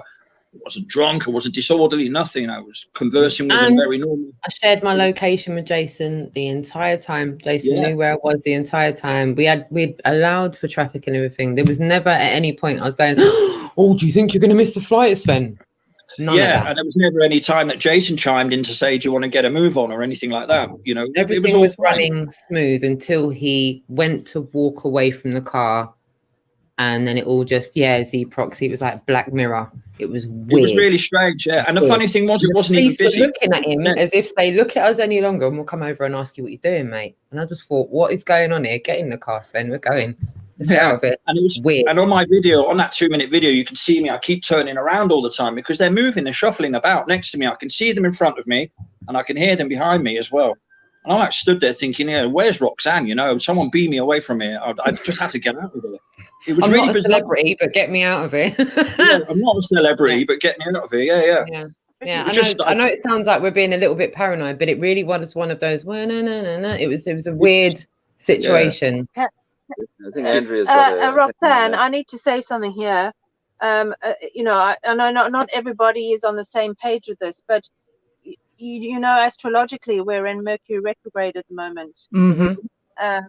And Mercury retrograde, one of the most common thing that happens is plane and communication delays. So the fact that you felt that energy, for me, without a doubt, that's more than likely what happened in this situation. I know it may come across as like there was something more dark going on, although Mercury retrograde can appear as a dark energy or feeling like things are not going according to plan. So it's like things go out of sync. Yeah, exactly. And there's delays, there's redos, there's and so when I heard that that Sven had been delayed, that was for me immediately. It was like we're in Mercury retrograde in Scorpio, so but that's just my view on it. It makes sense, doesn't it, Sven? Because everything was hunky dory. And in the last couple of weeks, not going to name any situations, but in the last couple of weeks, people have been acting crazy, lots of drama, all that type of stuff. Yes. We've mentioned that a few Yes. times. Like the last 2 weeks have been just absolutely insane with people's behavior. Last night on the show with Mark and I, we had problems. The phone lines went down right at the end of Paul and Roxanne's show. Too. Yeah, Right? I got booted off Skype a couple of times and it was going weird. Did you hear Robbie's voice at one point? He sounded like he was talking through a vocoder. It was freaky. sounded like some kind of like scary monster. And me and Paul are sitting there and Paul's like, can you hear that too? I'm like, yeah, I can hear that, dude. That sounds really weird. And there was no reason for it. It was just things were going out of sync. Like we were all going into different dimensions briefly and coming back again. And I don't know, it just felt off key. Yeah. Well, yesterday was a particularly interesting day because you had Mars apparently come into play in Scorpio, and it's around for a few days. And Mars is obviously brings about sort of a slight aggressive energy. So there's definitely some funk around in the moment, and yes, it's going to cause all sorts of, which is why being on the span is interesting, and Adam having the things he had, with the police is interesting because I do think there's some really interesting energies in play, and it's we've got if you kind of just go with it. So Sven, I know it was a really disappointing situation for you, but actually if you see it more as there's a reason. Like Roxanne, I went back to look at what I'd written on that Instagram thing. If you remember that this is happening for you and not to you, and you let things unfold, you'll look back and you'll go, shit, I can see why that happened. Yeah. So you're not meant to be on this band tonight for whatever reason. Yeah, I agree with you. And Roxanne and I spoke about this in the car. We both looked at each other and sort of said, well, actually, we're both pretty cool with it. We both felt calm about it. I wasn't like all nervous thinking, oh my God, I did complain a bit, and I said it in the video as well. I'm not letting the guys down, but they're waiting for me, and I'm stuck here, and I was questioning myself, but it wasn't our fault. Not that I was looking for someone to blame, but I sort of thought, well, if there's nothing really we can do about that. What am I going to do? Right? Have an argument with them, make a have a Mexican standoff where no one gets anywhere. So we got in the car, and we were both like, oh, there's the next Starbucks. Let's have a coffee. And it was chilled, and then we that's how we dealt with it. But it was all right. And in the meantime, I've managed to sort something out, and I'm going to go by car now. So there's a friend that I've managed to, hopefully, if everything goes right, that can take me more or less to Frankfurt from this area. I'd have to go a little while with a bus, but then he would meet me, and then I'd come over. So I'd be there. I'll be in Frankfurt Friday morning. So I'll get there by car instead, which is cool. Perfect. Yeah. And you know what? Today? For whatever reason, you're not supposed to be in Munich tomorrow. So Today's Wednesday. Yeah. Okay. So we're going to have two German cities without. No, one. no one. He'll be in Frankfurt. Friday. It's only Munich. Sorry. Tomorrow's Tomorrow, Thursday. just a minute. Yeah, all right. Because I'm just thinking, like, if anyone's going to take the hit from the German police, it's got to be you, Sven. Gotta be. Yeah, that in Italy. It's got to be. He had a little Italian with him. And the thing is, in Frankfurt, there's supposed to be a load of guys joining us as well, because I think Tri-D was asking me earlier today, where exactly are we going to be in Frankfurt and all that sort of stuff, because I think they want to come and join us as well. So whenever we get a chance to find that out, I'd like to spread that on the Discord so that the chaps who are going to come, and Chap Hesses is as well, that they know where to find us. Everyone in the chat room saying that's brilliant, Sven. Well done. Absolutely well done. Well done. It's turned out better than what we thought, really, in that sense, because they're going to be meeting us there. And you're still able to stay till Barcelona? I'm still staying till Barcelona and then flying back. Everything else is as planned. It's just that this thing that happened today, for whatever reason, has happened, and it's acceptance all around and crack on. Fandabby dozy. I love it. See, this is how we deal with things. Fandabby dozy. That's a new one. Fandabby dozy is the pinnacle of all. I think it might be a bit of a Scottish term. I think that Fandabby dozy. I'm going to use that. I like that. Yeah. I'm stealing that from you. Yep. Wasn't it that wee woman that used to play the school kids? Cranky. The Crankies. Wasn't that from the Crankies? Fandabby dozy. Fandabby dozy, yeah. It was from them, I think. I'm not sure Americans know who the Crankies are. No, I don't know the Crankies or Fan But if you want to laugh, bruv, go and check out the Crankies on YouTube. They must be on YouTube. Now, in addition to what Dave's wife, I'm sorry, I don't know her name. Andrea. What she was saying about Mercury being in retrograde, the other interesting thing that's going on this month is that the full moon is rising in Taurus, and the moon loves to be in Taurus. And it's it's about fulfilling your dreams or getting what you want or making things happen. So it's sort of like another different energy that's going on in addition to the Mercury in retrograde, but it's really a positive energy. It's a great energy to actually have around right now. So that is going to be working in your favor. Right? Yeah, we've got a few more, I think we've got a few more days of a little bit of funk, but the funk's there to kind of force us to face some of our own funk, I think.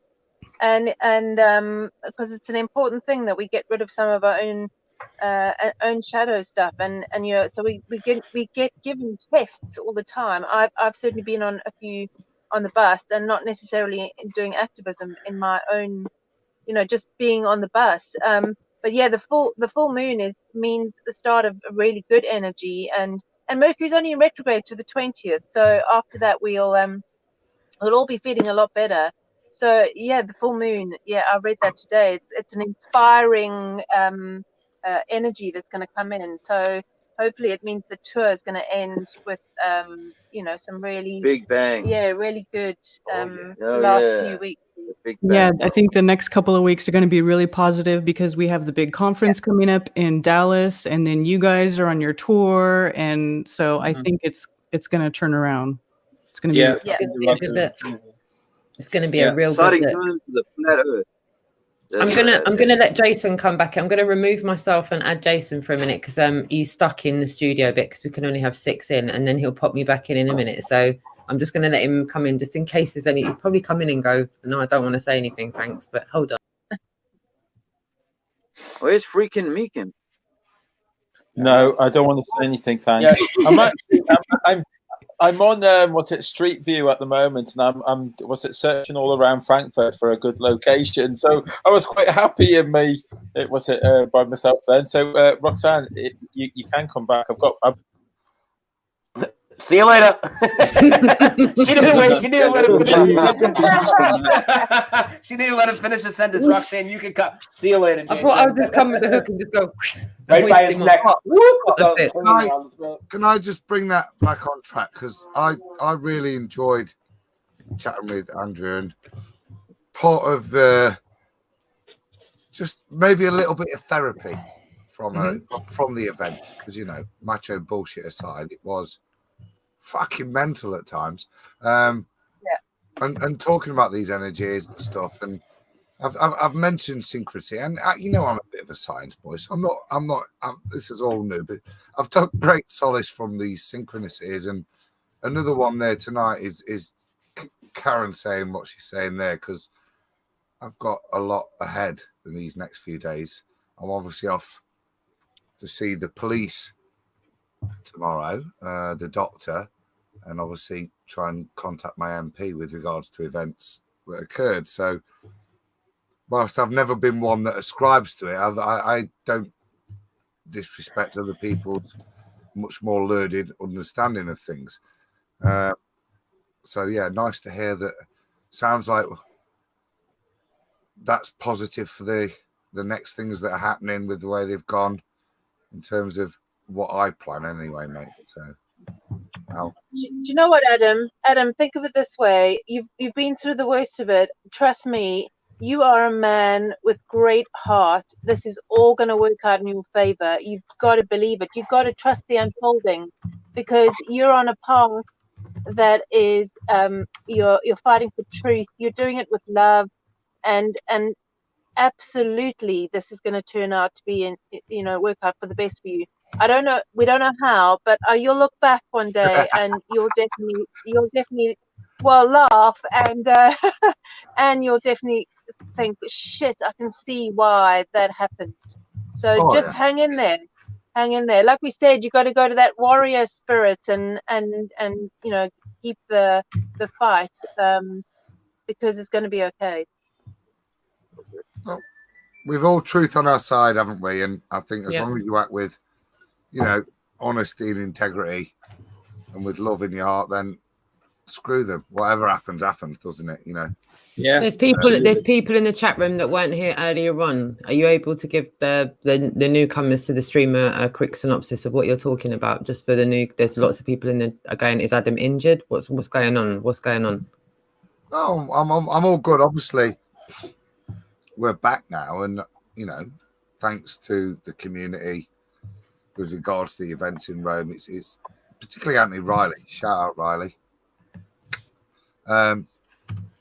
You know, it's quite clear that there's been a contravention of European law, which is lovely. And thanks to Lisa, that's clearly recorded. Contravention. And you know, I'm at the point where there's a bit of pressure, isn't there? You've got to, do you stand up and put all the shit and bollocks on your head and deal with it? And as I said, when I came back from getting nicked, to see the reaction on YouTube was inspiring and picks you up.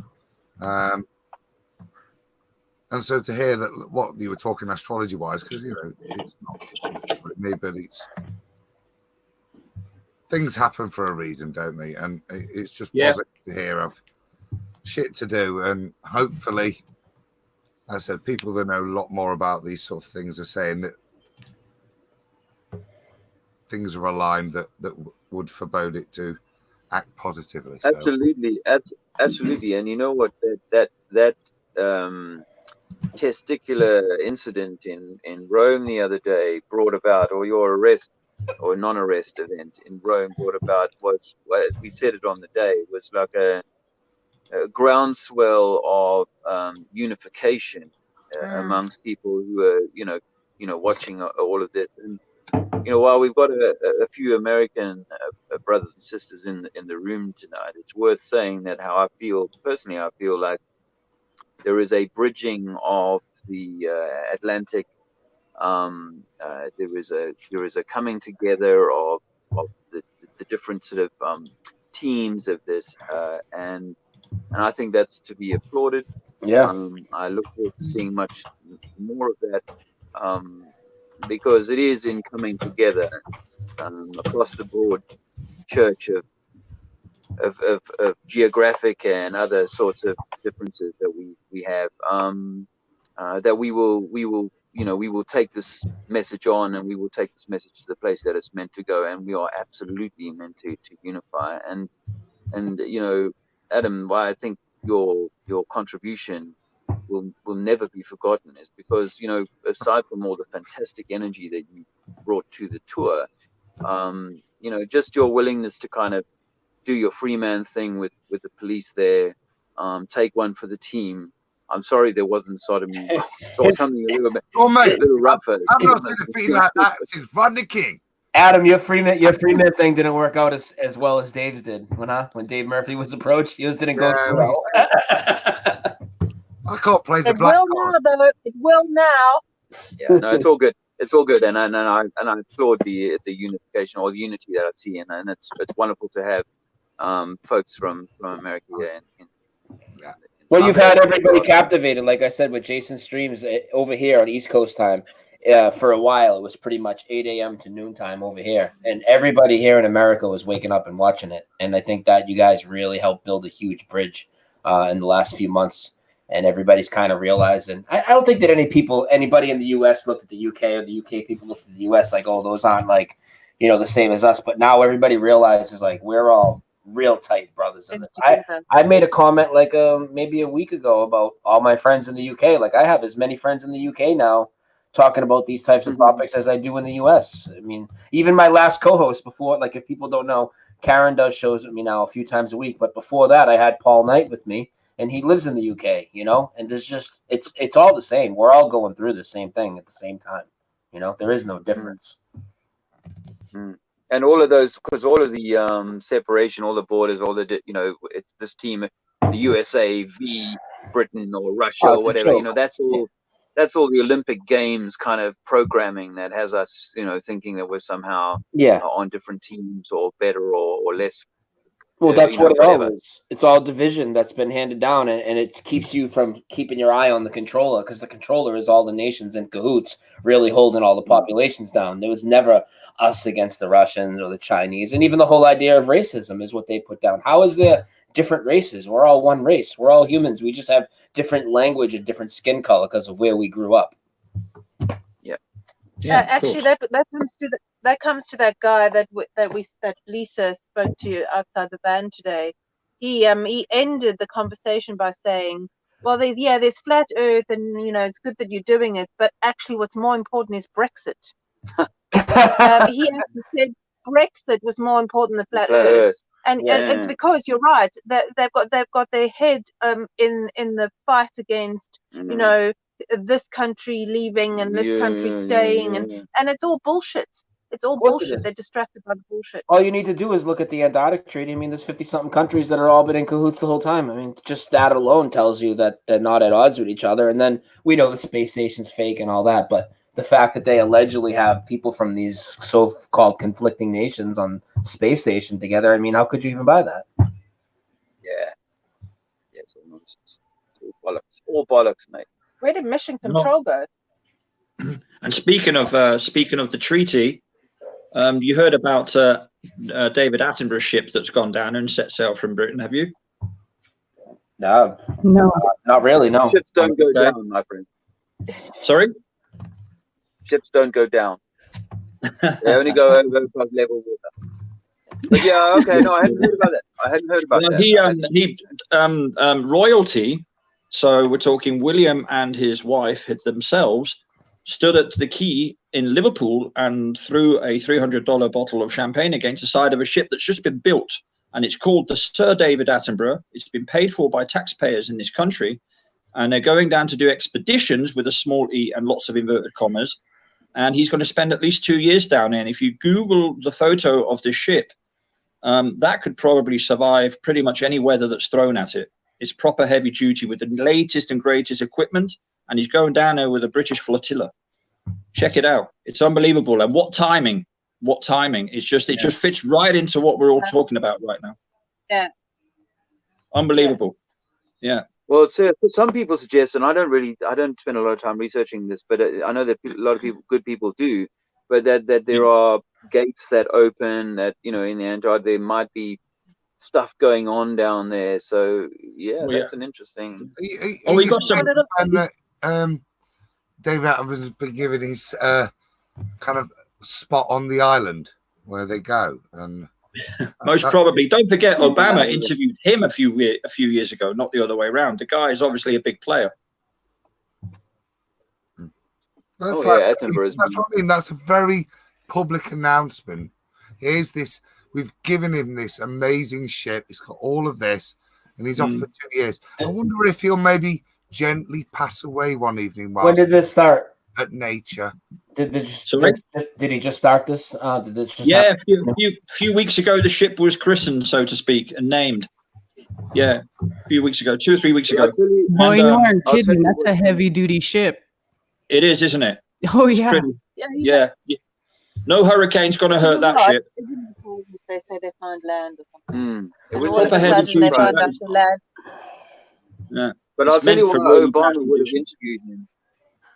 So sorry if I could say, what comes to mind is if Obama interviewed Attenborough, it was to make sure that the American viewers were watching Attenborough's propaganda. Yeah. Because he's a great propagandist, and that would have given him some great kudos over the water there. Absolutely. There's definitely something going on, and everybody knows it. And if you look on our Discord, I hate to be doing little adverts, but we got some great photos on there and stuff from the Antarctica. Some really nice photos that a couple of the guys in Discord have uploaded. There's some amazing pictures, blocks of ice where you think, how on earth does that shape of ice get there? All sorts of weird and wonderful stuff. It's such the unknown. It's unbelievable. But that ship is going down there. No treaties are going to stop it. Well, did you see my video I made? Did you see the video? You may not have seen it. I made a video walking out of the Highlands the other day. I did some hiking in Scotland, and my fingers were starting to freeze in the cold there, and it made me think about the Ranulph Fiennes.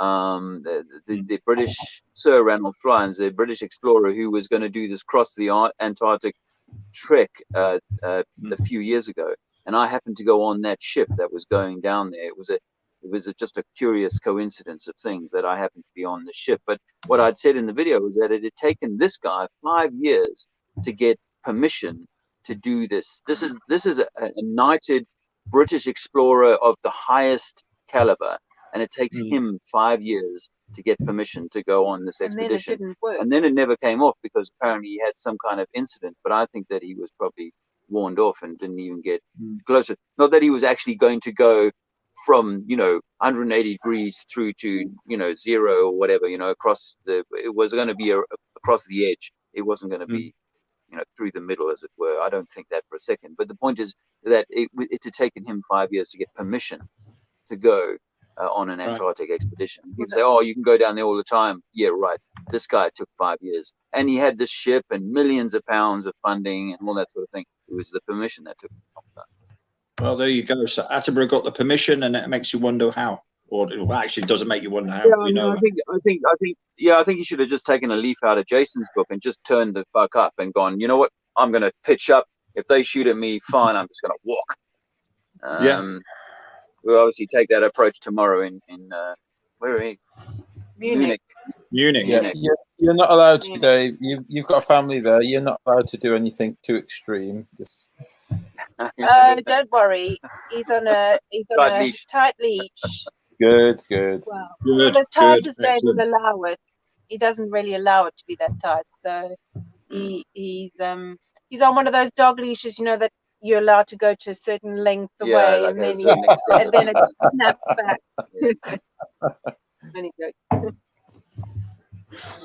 Yeah, so I've got 3 locations for you in Munich and in Frankfurt. So we'll have a chat about them very shortly. I'll probably would probably be better having a chat offline because I need to show you a few bits. So we'll wait till we're finished and we'll go through that later. What I'll try and do is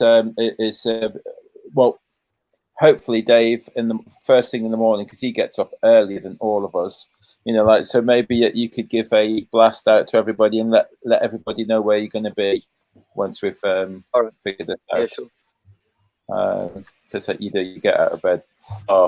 Not me that gets out of bed, it's my little boy that gets out of bed, and I have to go with him. So Daddy take you. So I have to go and do some running about with him first thing in the morning while my friends. So it's all kind of this week's caught up on you all now. All of you kind of look shattered. It just you really could do with a day. You could do with a day off now. You look at Adam's going, yeah. You could do with a day off. Let's see. We've got 3 big days ahead of us, I think. I think there's one after Paris, isn't there? Although we've got a bit of driving from Paris to the next day. But thanks to Jack, we're just outside of the city tonight. And so as soon as the stream is finished, we're going to hit the sack, Jack. And won't look back till tomorrow. Or the crack of dawn when Alexander wakes up. So I'm hoping to catch up on it. And I don't want to make a big thing of it because obviously, we're so honored and humble to be a part of this. So the eyes are absolutely bleary, puffy. I feel aged and decrepit. It's true to say, but we don't want to be complaining about that. And there are things that we could say about the camper van. Could be swankier and all that sort of hoo-ha. We would request an upgrade at this point. Yeah. Yes, please. But, we can all hope on that. Yeah, I'm sure there's many people who would chomp our arms off to get, or to have a piece of this. So the last thing we want to do is be complaining about it. But it is fair to say that we're slightly less energetic than we would like to be, and of course we don't have Adam Meekin, who is a little live wire all by himself. So yeah, I'm not feeling a live wire now, pal. It's like the Monday after a great clubbing weekend in the 90s. Yeah. Right now. But Too many but pills. we'll have Sven in two days' days, and I time, think when you first come on the bus, you kind of have that new energy. And Jack said tonight, oh yeah, the first week. After the first week, it's the first week's really tough because you go or you come in and you're all like, oh, let's go, and then slowly you start to kind of slow down, and we've got to the stopping point. So, but it'll be good because we'll have Sven come in and he'll have that new renewed kind of let's go, let's do this. So it's all good. Have you got a copper bracelet? Have you? Is that what that was, Sven? Yeah. And you've got one as well. Wow. Oh yeah. No, you. The Copper Club. Copper Club.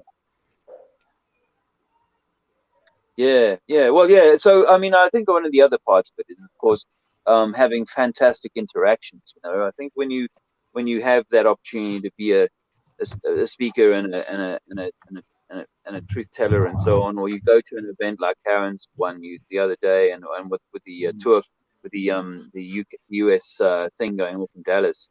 You know, when you're at that, it's just super charged up, and when you're out in the streets getting a few great interactions, it's super charged up. So you know, I think that tomorrow we will you'll see us tomorrow evening, super charged up, having, you know, battered the heck out of another big cities. Yeah. You kind of surprised me because I thought that because it was so quiet and all that, I thought you'd be bags of energy because it was so kind of like it wasn't full on today.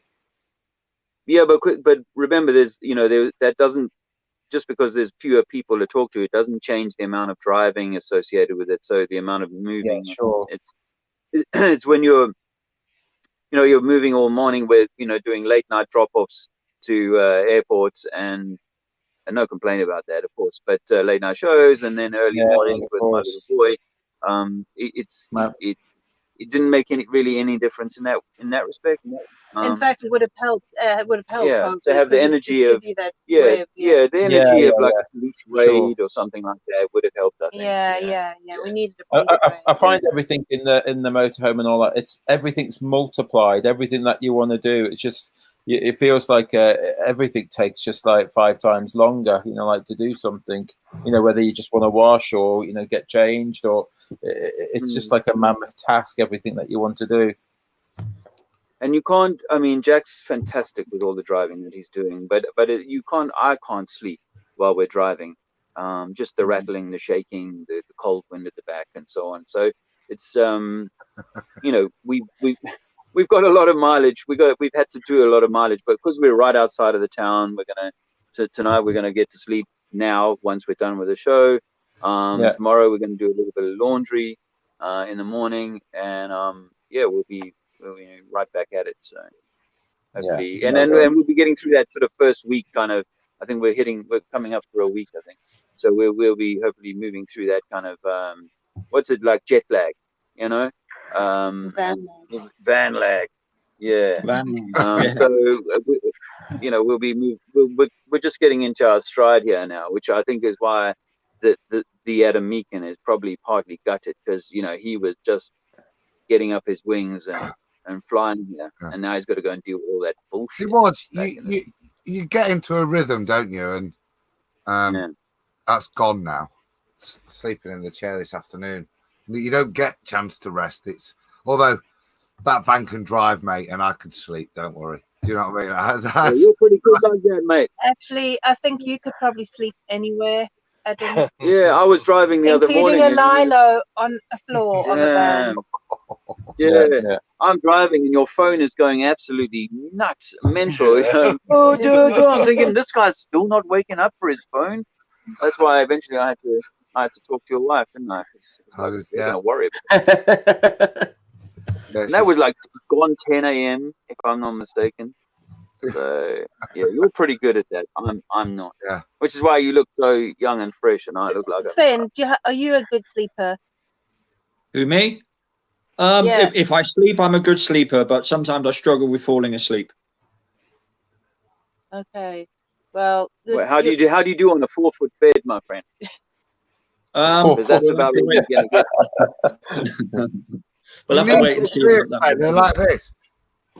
Yeah. Adam contemplated cutting himself off the knees just to make for a comfortable night.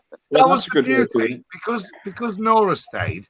2 days, I had 2 nights with the knees up here, and then 2 nights where I could stretch, but I couldn't actually move either way like that. So it was, you know, bit of variety is as good as a rest. So yeah, it doesn't matter. As you allude, Jason says, it takes forever to do anything. Just to go over. We love your camper van, Jason. But by the way, we love your camper van. So. Yeah, it doesn't matter because the love on the bus and what you're sharing and what we're achieving, it negates all of those creature comforts that are necessities. Do you know what I mean? It doesn't matter. Yes, thank you. I'd be more than happy to be squashed and uncomfortable right now with you guys. Cheers, brother. He wants to snuggle with you guys. No, he wants to snuggle with his wife tonight, surely. Yes. Yeah, I'm sure you want to try out your Italian. So don't fall asleep in the shed. We've already had a little snuggle. You're not going to get her to role play the part where she's the Mussolini character coming in from behind and grabbing you. It's a little bit more tender, I expect. Put me on the ground and grab my nuts. She did have a little check for bruising. You needed some nursing, did you? Fantastic. Yeah, you are. Guys, I think we should wrap it up now. I mean, like, you guys have got to get the F out of here. It's been a pleasure having you guys with us. Sven, you hurry up and get yourself there as quickly as possible. Everybody's dying to see you get there. We'll be there. It's great for you to be with us, Brian and Karen. Thanks very much. Sure. Thank you. Yeah, those are 2 people with great energy, by the way, if I can say that before you go. You guys do fantastic work, tireless work, and I do admire what you do. So thank you. Thank you so much. I second that. Yeah. Thank you. Well, I have a lot of respect for what you guys do too. It's very draining to go out and continually talk to a lot of different people day in and day out. I mean, that takes a lot of energy in and of itself, being face to face with people. I mean, I learned that just doing that event I just did. It was incredibly draining for that one day, because you feel other people sort of being drawn to you, or expecting something from you, or asking you things, and it takes a little bit more than I think people realize. Indeed, Karen, I couldn't agree with you more, and that's why I've been sort of giving Mark, Sargent, and others real props for getting behind what we're doing with street activism now, because it is an extremely valuable plank in what we've got going on, and I've seen over the last 4 years all these super channels grow and grow and grow, which is brilliant. But to have them then come back round and see that this sort of street work is such a vital plank, and then to have their support is hugely rewarding for someone who's, my focus is obviously like out in the streets more than anything else. So but it's also getting people to be in each other's presence, because the energy that you share when you're with each other is very different to when you're online. So having a conference or a get together or being in the activism space, it's a whole different energy, and actually essentially we are these beings that need to be in that energetic space with each other. So it's totally different. It's totally different. I've been doing this type of thing for like 10 years, not flat earth obviously, but 9/11, other topics on the radio and whatnot. And like, I never went to a meetup, convention, conference, nothing until I went to the Flattoba thing, and it was like so awesome. It's so awesome to be around people, and you don't have to like explain yourself and explain why you think the way you do. You just like sit there and hang out. Most of the time, we're just just hanging out, not even like breaking down flat earth or anything, but just to be around people that will get your sense of humor and all that stuff. It's a different, different, and it's cool. I think the people we've spoken who spoke to who went to Amsterdam were saying the same thing. It was just really good to be amongst people of the same mindset. So you don't have to you don't have to go through those barriers of explaining yourself. So yeah, getting together with people is what it's all about, really. Mm-hmm. Yeah. On the street.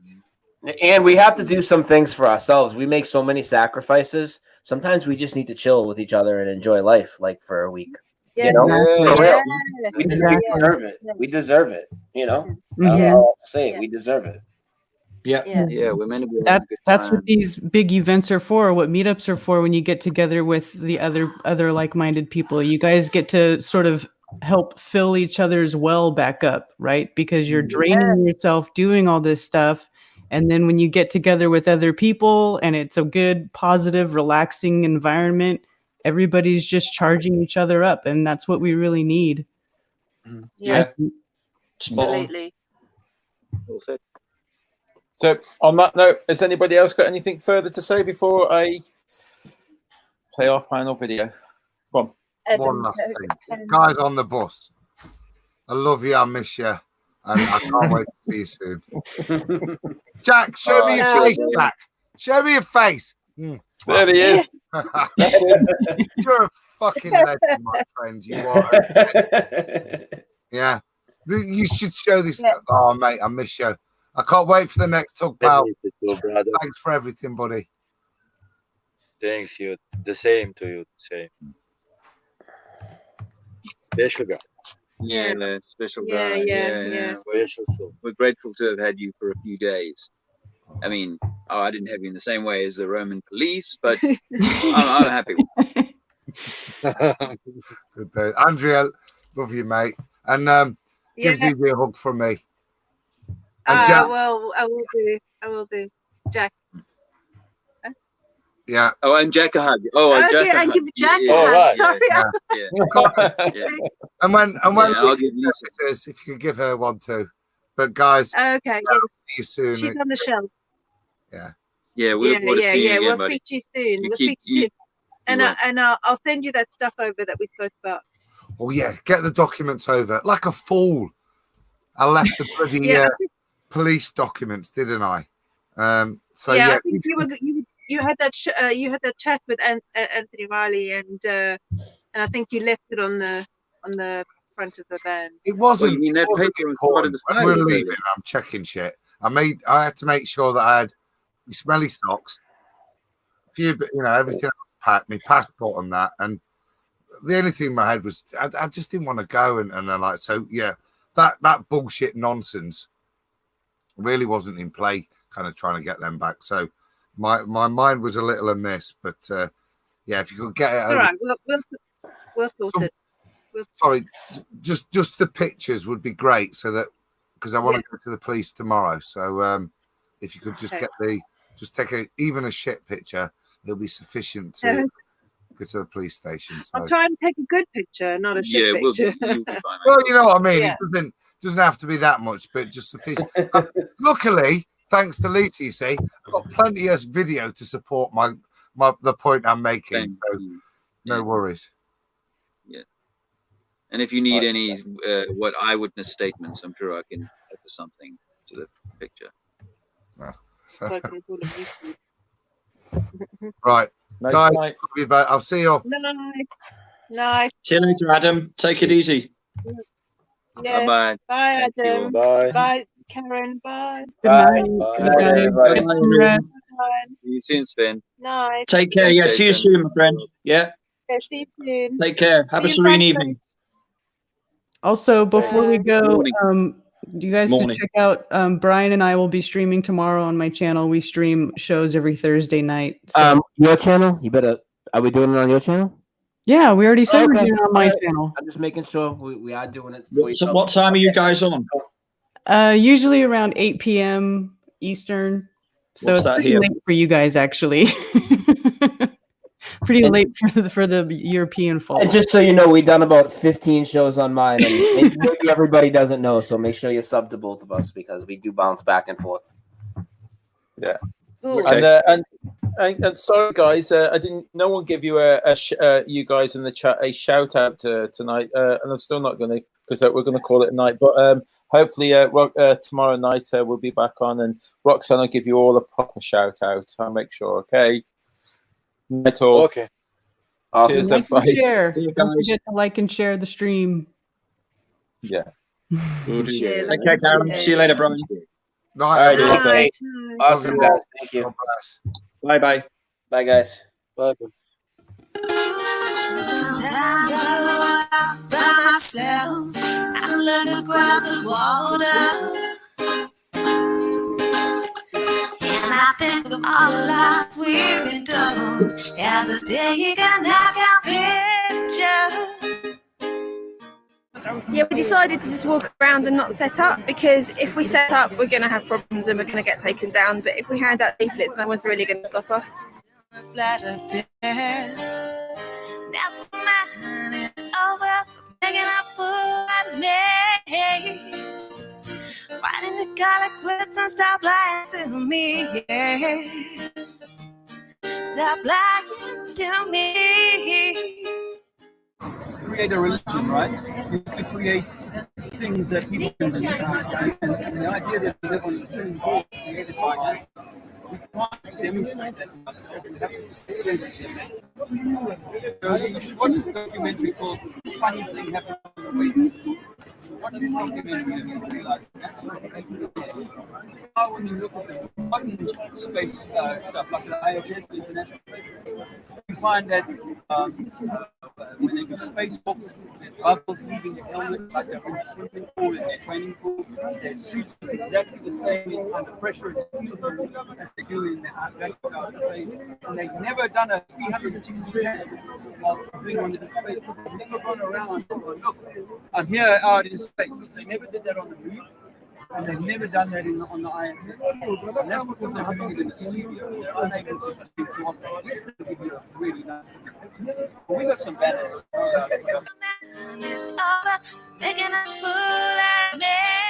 Told that this is some kind of fraction. We've even taken experiments where we throw a ball and another ball and throw a shadow from one to the other, and you cannot get the shadow line like this. It just doesn't look like that. So the things that people started testing themselves. So part of this is 6 months to really store that I'm in a year before I've done. Take that away and do some research at home. YouTube, you can find out a lot of information. There's a video called 200 Proofs Earth is Not a Ball.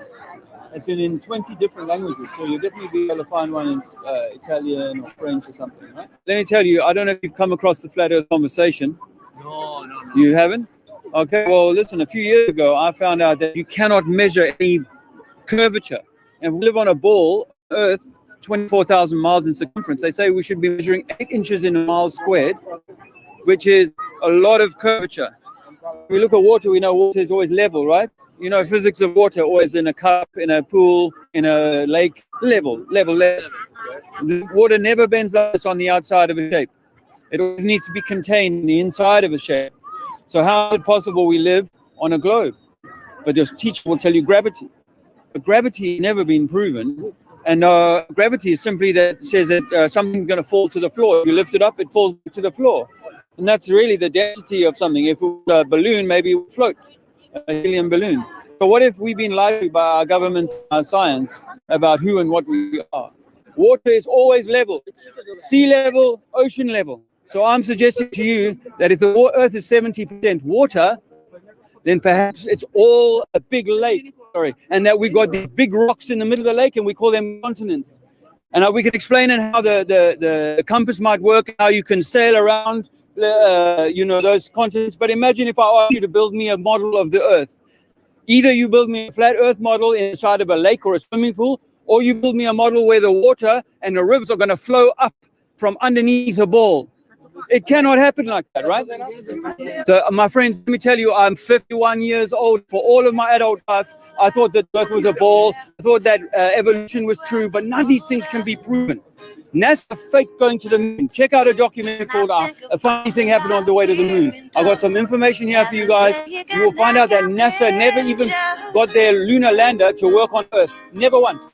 Since I come on home to fly that happiness, I don't miss the girl, but I've done the flight of death. Now some man is always making a fool out of me. Set up down in the metro if you want to come. Okay. We'll sit down in a little while. I'm having a little fun up here. Okay. I'm down. Tell me, stop lying to me, yeah. Stop lying to me. Now your head's all in jail, but the truth always prevails and spreads like fire. And there is a divine plan. Every woman, every man must stand together. And awaken everywhere. Did you know that L'agua è piatta. La terra è piatta. NASA I just let them pack up and walk away. Yeah. And then when I walked away, some other police came. Yeah. And I got told there was like security, police, and Interpol apparently. Yeah. If that's correct. Okay. And as soon as I went down and poked around the corner, straight away I saw them looking at me. And apparently Jack told me later on that they'd said, "Where's the other girl? Right. Go and find her as well." Right. And I saw one of them look at me, and I saw a plainclothes one come down, and then he came around the side of me and he said, "Stop the screen now, passport." And he took me, like, when I took the stuff back to the van, there was more police here. Very nice. All right, guys. Well, I hope you enjoyed that. I'll stay for you, huh? La terra è piatta. Why didn't God grace and stop lying to me?